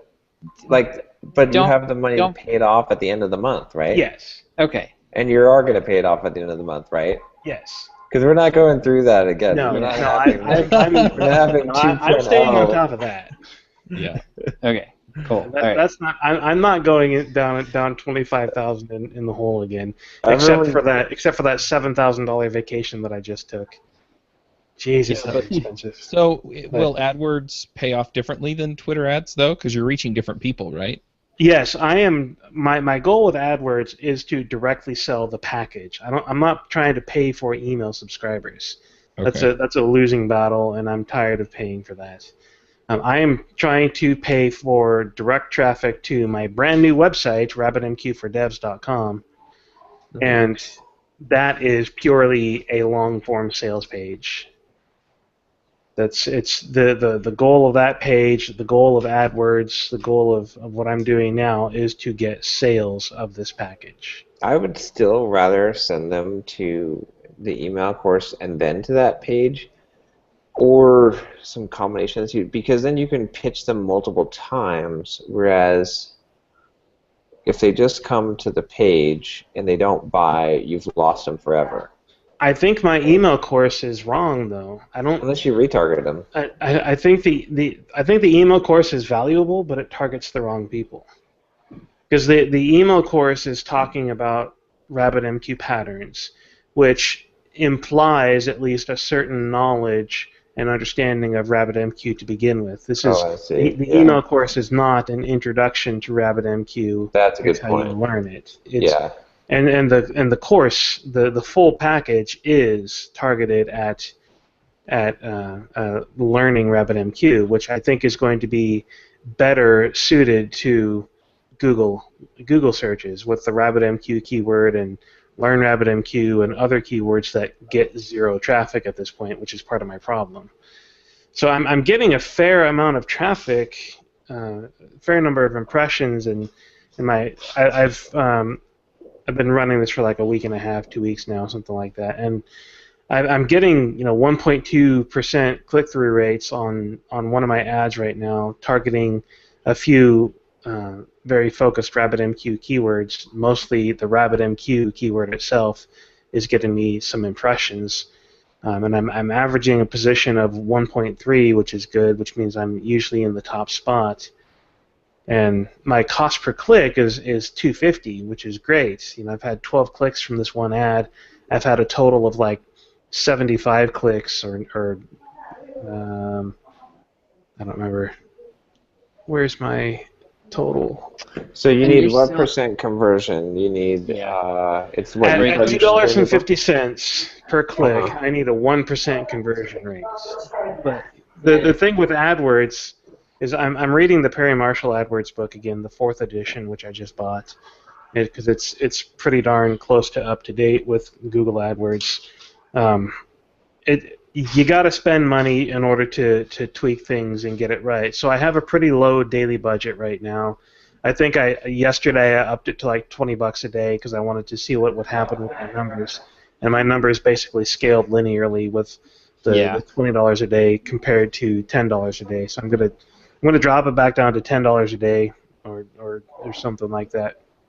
And continue tweaking this and trying to work with it until I can get better click-through rates and start getting some actual sales from the site. Because at this point, I don't have any other avenue of making sales of this bundle, and I need this bundle to sell so that I can have a continuous source of income other than my consulting and Watch Me Code, which is stagnant. Okay. No, go ahead. One thing that I'm wondering is because I want to go back to the point that John made about being able to pitch people multiple times. Is it possible that it's going to start taking off here in a month or two after you've been on a few more podcasts and talked about it a little bit more, so people have heard you a couple of times and, oh, I really should go check out this RabbitMQ thing because I heard it on JavaScript Jabber and .NET Rocks and on and on and on. It's possible. Yeah, because the other thing is you are trying to make a cold sale off of those clicks on Google. Mm-hmm. Yeah. For a pretty big ticket. People don't impulse buy $250. Right, I understand that. So if I'm getting 5 clicks a day, and it takes a month for somebody to realize that they need to actually buy a package in order to learn the stuff quickly, and they have previously clicked on my ad and seen the page, there's the possibility of them coming back. I mean, it's one of those things. Use retargeting, and then you'll. Yeah, that's something that I should be doing as well, is using retargeting. But the other thing is you have a constituency already in Watch Me Code subscribers. Mm-hmm. And so, have you offered them what they didn't get out of Watch Me Code as an upgrade package? I did that during the email launch sequence, but I have not reapproached that subject in the last month. Yeah, you may just want to, hey, quick reminder, blah blah blah, because I love you, discount. Right. I'm trying to think also like long term how to set up a channel for this that will work well. Do you have YouTube videos out there on RabbitMQ on how to learn RabbitMQ? No, not on RabbitMQ at the moment. Definitely do that. Like, just put together some just total beginner learning RabbitMQ videos. And maybe some from your course would be appropriate, but maybe you just create some that are like, I'm going to teach you RabbitMQ in 20 minutes. Right. And then that's like going to get people as a precursor to the course and have all the in-depth information. But people definitely search on YouTube, and that's a good way to like have permanent like lead funnel into there. Right. So one of the things that happened in the JavaScript Jabber interviews, one of the panelists, Jameson, had to leave early, but he had a whole lot of questions that he wanted to ask beyond the amount of time he could stick around. So I've been emailing him and trying to get him to agree to a time and date to do like a webinar kind of thing on Google Hangouts, like we do here, basically. But I want to invite a whole bunch of guests, have people in an audience listening to the conversation, and so we can talk pros and cons and challenges of RabbitMQ, and then that would become a YouTube video, which would have direct sales pitch for the course. So, but I could totally do up and running in 20 minutes RabbitMQ YouTube video, and I'm definitely blogging about it now. I've got several blog posts on the website. I do get a fair amount of traffic relative to the number of posts I have. I get a fair amount of traffic on my blog about RabbitMQ already. So as I continue talking about RabbitMQ on my blog, that grows. But I need something that's going to work and be a continuous source of sales for this package. And I think Google AdWords has a possibility of being this if I can get AdWords to work for me. Well, think about it this way: it's a high enough profit margin if I can pay, even $100 per customer total. Then I don't see people outlaying cash for this unless they know who you are and what you really have to offer, and that's why I'm liking all this stuff. I mean, why not do a RabbitMQ&A? You know? and with because you're talking about the panel and talk about the pros and cons. But yeah, just put something together and then go to all your friends, because you mentioned in the email that you were trying to get on some of these other podcasts, but also Right. make it so that these podcasters are mentioning you and saying, hey, remember that RabbitMQ episode we did? Derek's doing a webinar, so go to this page and sign up. Right. To get invited, blah blah blah blah. Do that a couple of times and see if you can get some traction there, because then people know who you are, they get that exposure, and after an hour they're going, yeah, I want to learn more, I'll go buy it. Mm-hmm. But I really think the cold sales are going to be harder to make happen. I think you can do some cold sales, though, but do it. Maybe you put together a book for $15. I've got that. Yeah. Oh, you've already got that, right? Yeah. Okay, then do the AdWords to that, right? And then, because that'll be an impulse buy. Someone will definitely go from AdWords and buy a book for $15. Okay. And then have them register with their email address for the book, and then do a little bit of follow-up sequence on the book, to guide them through, and then build it up to the sale of the course, where you pitch them the course with a discount later on, and then you'll be at the very least, maybe that hopefully that $15 will be covering the ad spend, because you'll have a high conversion rate. Well, I don't. I mean, so what I've seen, that's the Tripwire approach like that. If you can get 5 to 10% conversion rate, you're doing really, really well on the Tripwire. So it won't quite cover the ad spend. It won't cover it, but the back end, you can set up the back end so that you can cover it. And then you'll also have another opportunity to pitch those same people your JavaScript, your Watch Me Code as well. So there'll be multiple things that you'll be able to sell them. So you have two things on the back end essentially. So that would work. And I mean, obviously you're gearing for RabbitMQ, but you might be able to. I mean, anyone potentially is a customer for Watch Me Code. So. Yeah, it's definitely still going to take quite a bit. The thing that I'm finding is that some of these tactics, like the Tripwire thing, sound really, really good, but what you end up doing is you end up having twice as or 3 times as many moving parts to tune. Yeah. And it actually makes it harder to nail everything down. I think, Derek, to do cold sales like that, you're probably, if you get it dialed in, I think a 1% conversion rate would be good. Just keep that in mind and do the math. And I mean, you're gonna need to be able to see that your click costs get down probably below $2 a click to make that profitable. So just kind of keep that in mind as you're working on it. Yeah. As opposed to sending them directly to the sales page, Josh, for a $200+ product, don't you think it would be better at least to Yeah, I do. Yeah, an email opt-in would be better. It's probably. But you can't do AdWords to an email collection. That's why I'm saying sell them a $15 book. Yeah. So what you can do is so with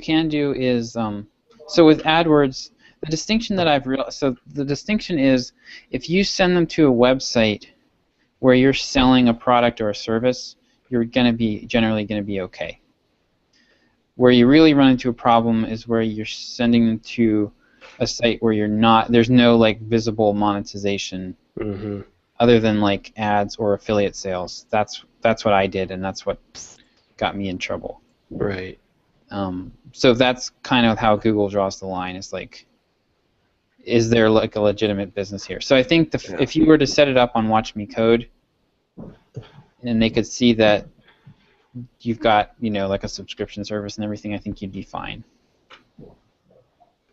But I would have to drop the landing page layout though and go back to the full.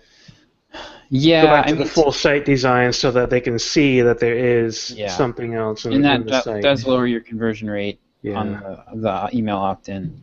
But that's why I said just sell the book on there. Yeah, right? I think John's idea. I think then you just collect the email address on the registration for the book. When you take their credit card number, you take the email address as well. Yeah.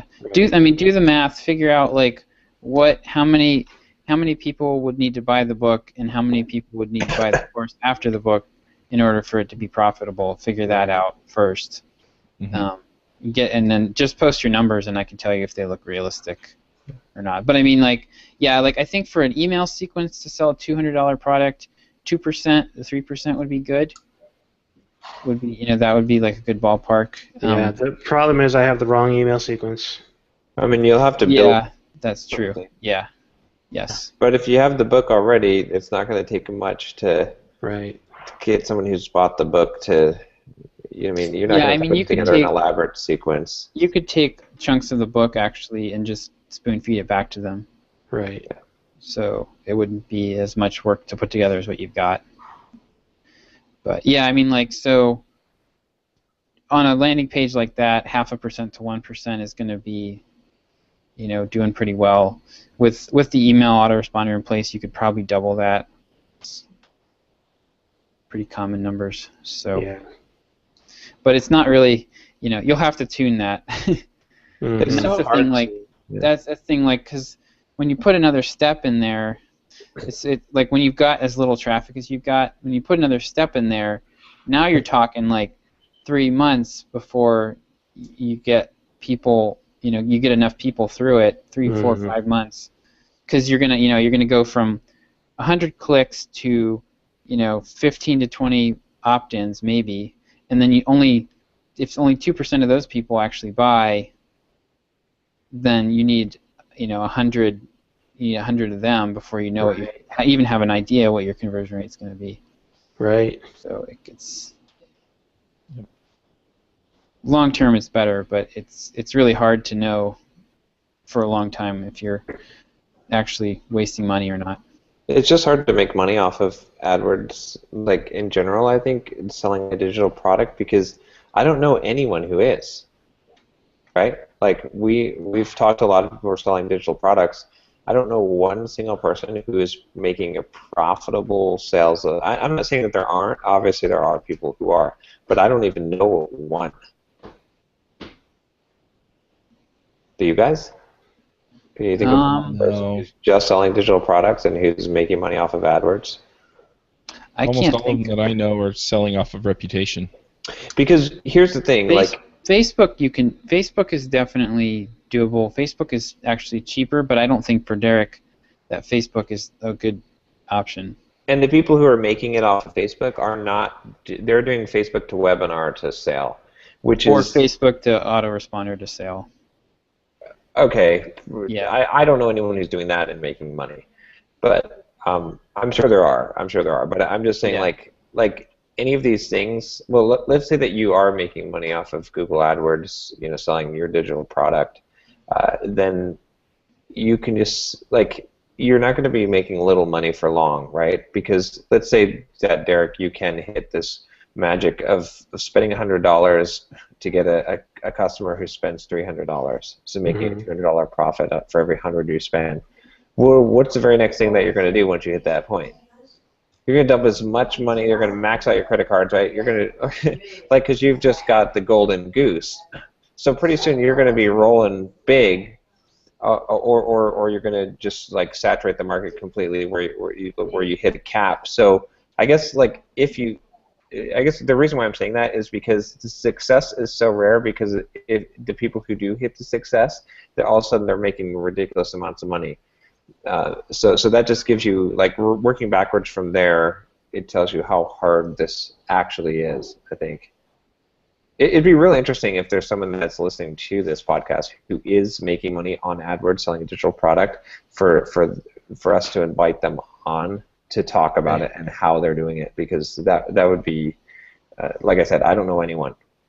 Yeah, I mean, you could do it. I think the trouble with what Derek's doing here is that the search clicks are very expensive, and so I think there are more people that are making the display network, which is only going to work if you've got something that has really broad consumer appeal. So my running client could potentially make money off of the display network, which is the ads that show in Gmail and show on every website that you go to. but since there's no context to them, it's harder to target specific interests, and so you need to have something that's more broadly appealing. And Facebook is the same way. Facebook, like the best stuff on Facebook is going to be things that are broad consumer-based markets that have a lot of clan appeal, for lack of a better word. So like if you're selling a book on paleo, the paleo diet, that's perfect for Facebook. Versus, but like hardcore technical stuff, I think that would be tough to make that work. Yep.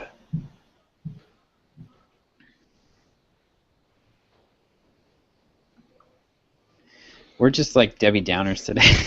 I know, right? Hey guys, you can't make money online. Don't even try. Chuck, do you have anything for us to beat down? Yeah, you guys were totally right. It turns out about I'm getting feedback from several people who are trying to sign up for Rails clips, and it's like impossible. So I'm working on that. The incredible hidden subscription form. Yeah, exactly. Well, it's not just that. Like, even if you find the right link, you have to sign up to an account and then go back. You have to be worth. You have to be worth it. It's like how Google used to hide their job applications. You got to figure it out before Chuck wants you as a subscriber. That's right. Exactly. So anyway, so I've got that going on, but we're fixing that. So part of the problem is that the accounts management is in a different app than the content, and so I've just been working this week to merge it together so that then it's you can just put the form in there and it just does all the right stuff. So next week I'll really start pushing Rails clips, and yeah, then it should go fairly well. I'm getting a lot of terrific feedback about the videos. Nice. Everybody seems to like the videos. I haven't gotten anybody saying I didn't like this. I got one person saying you did this and I don't agree that people should ever do that, and so I commented back, but it was pretty much, yeah, I generally agree with you, but in this case it was a quick example, and if everything's a known quantity, then you can get away with that. So anyway, but that's been all good. And then Mandy is pulling together stuff for the Angular Remote Conf. The Erlang Remote Conf got postponed again. So so reached out to people. I got a lot of no's. People have stuff going on when we're going to do the conference, but that's life. I'll open a call for proposals and we'll see what we get for Angular. And then. So postponed meaning delayed indefinitely, or? He said around January, so probably. Okay. Yeah. But I don't have the contacts in the Erlang community, and I'm not going to spend the time to cultivate them. So, I know a few people, but. I have one contact in that community, the RabbitMQ guy that I interviewed, Alvaro Badela. Oh, there you go. RabbitMQ is written in Erlang. Yes. Oh, wow. The heck, Chrome? I don't understand this. Oh, it's updating Chrome now. Really good. Yeah. So those are kind of the things that are going on there.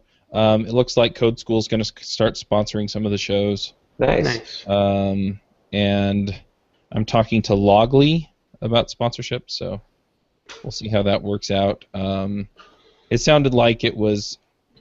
It sounded pretty positive, but I don't have send me an invoice yet, so it's not a sale until it's done. But anyway. And then I was actually talking to a friend of mine the other day, and he gave me an idea. So now I'm trying to evaluate it and figure out if it's what I want to focus on top of the rest of this stuff or not. I've almost completely delegated Angular Remote Conf to Mandy, though, so that's not something I'm technically I'm working on. And Rails clips, I just need to keep putting out videos and then fix these issues, which is my main focus these days. But the idea was that, and I'm not sure if he came up with it or if he said something that made me think of it, but either way, the idea is to basically come out with like a Ruby Rogues Plus or a JavaScript Jabber Plus. And so it would be extra content that would come out for a premium fee that you could get in the JavaScript Jabber feed or whatever, and get it on the website. So I would just add subscription basically to Ruby Rogues and JavaScript Jabber, but you would get what you already get as far as the episodes every month or every week, but you could get extra stuff. So I could interview the guest and give people a little more of an idea about what's there, or we could do some pair programming. So like with Derek, we could do a RabbitMQ extra content thing, right? And so he could do a quick demo on setting it up and how to use it with Node.js and some of the things that he does with it, and then people who are paying for that premium content would get that video. We could just do it over Google Hangouts or something. And then, I could probably work something out to kick some money back their way off of those subscriptions. I wouldn't. You're promoting them already, so... Yeah. Yeah. Yeah, it's kind of a hassle, too, and I could probably find people who are willing to do the premium content.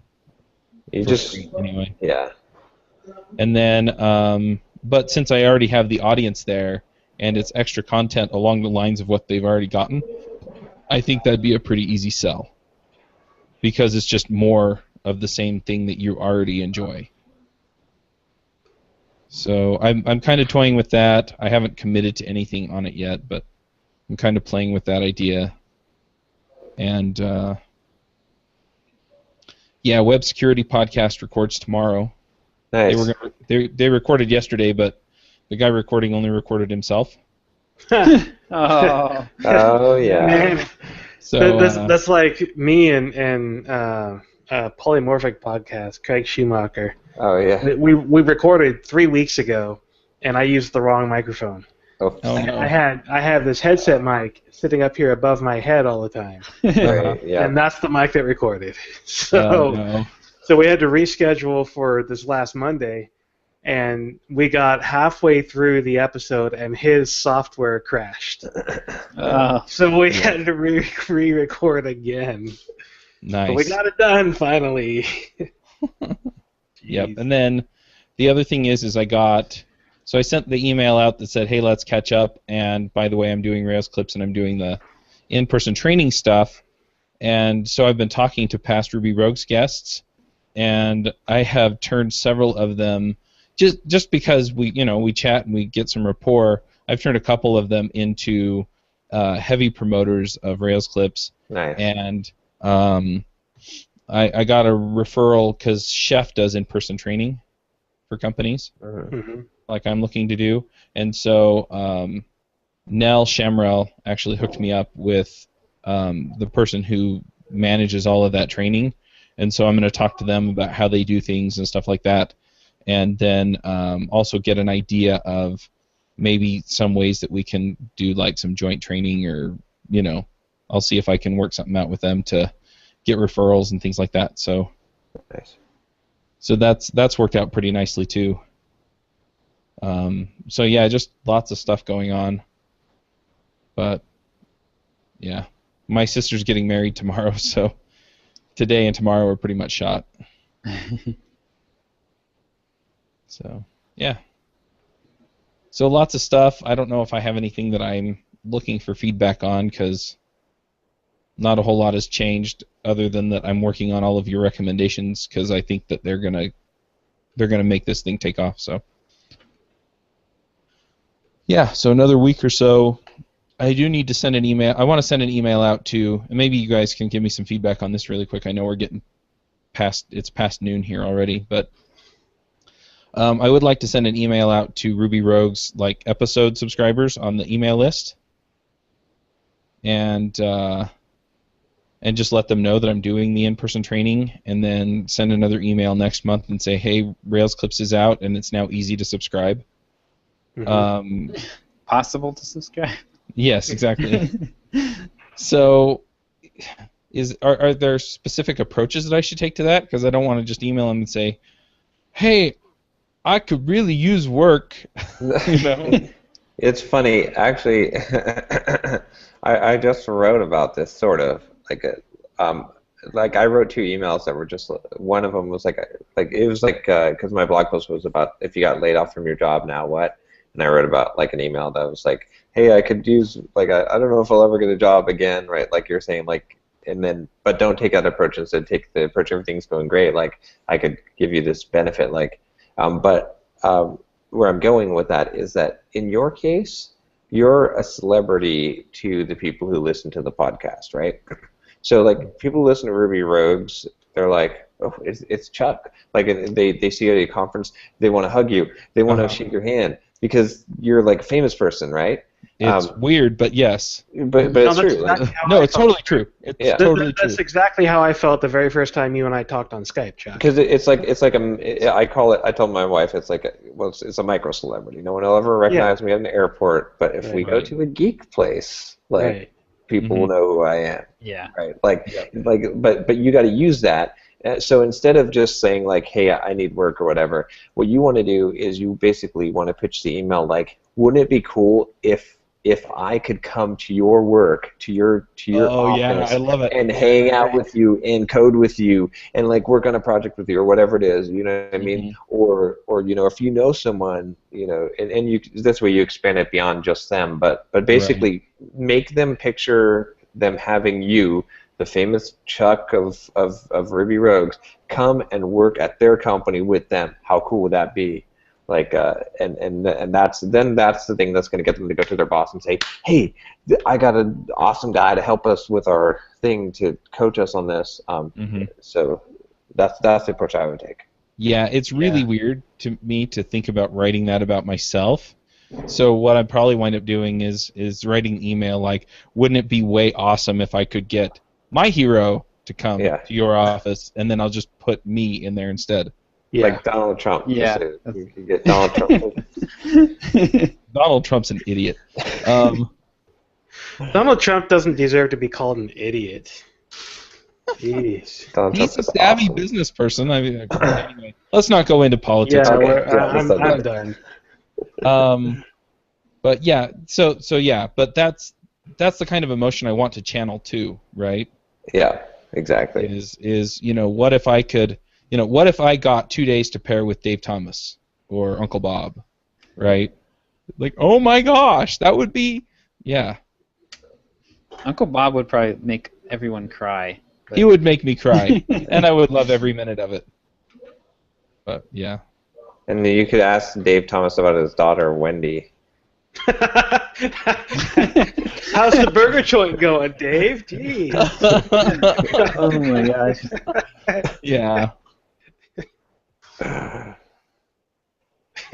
Oh, thank you for that. I needed to laugh. But yeah, that makes a lot of sense. I don't actually work. I just make people laugh. That's it. Yeah. Well, I can pitch Rails clips the same way, right? Yeah. You love Rails. You love Ruby Rogues. Exactly. Hey, you get kind of the best of both. Yeah, I would definitely use, like I said, the celebrity. That'll be the thing that's going to get people to go to their boss. Yep. Wouldn't you love to hear me without your earbuds? Well, I remember, I mean, when I was at HP, like way back, like Jeffrey Richter came to speak at do coaching at HP, and I was like, what? I read his book on debugging Windows. I was like, this is so awesome. This is like famous person is here, right? And it's like an author of a technical book, you know. But that was like, to me, that was like a famous person. So yeah, so I would totally use that. All right, I'll do that. Cool. All right. That it? Same bat time, same bat channel? I won't be on next week. I'm going to be in Dallas. All right. So if you're in Dallas, Thursday night at... let me look this up real quick. bunch of the other podcast listeners are getting together, so it's just kind of a get-together for people who want to meet me in Dallas, listen to the shows, and want to, say hi. Holy cow, it's loading slow.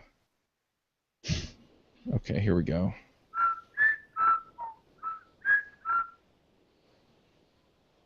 So Thursday night, 6 o'clock at whenever this page loads. I think it's Cooper's Barbecue. I think that's in Fort Worth.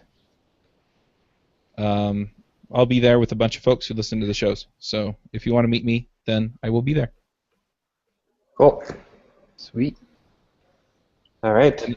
And hopefully this can get edited so I don't sound like such a spaz. You're pulling on your magic powers. That's right. All right. I'll talk to you guys next week. All right. See All ya. right. Bye.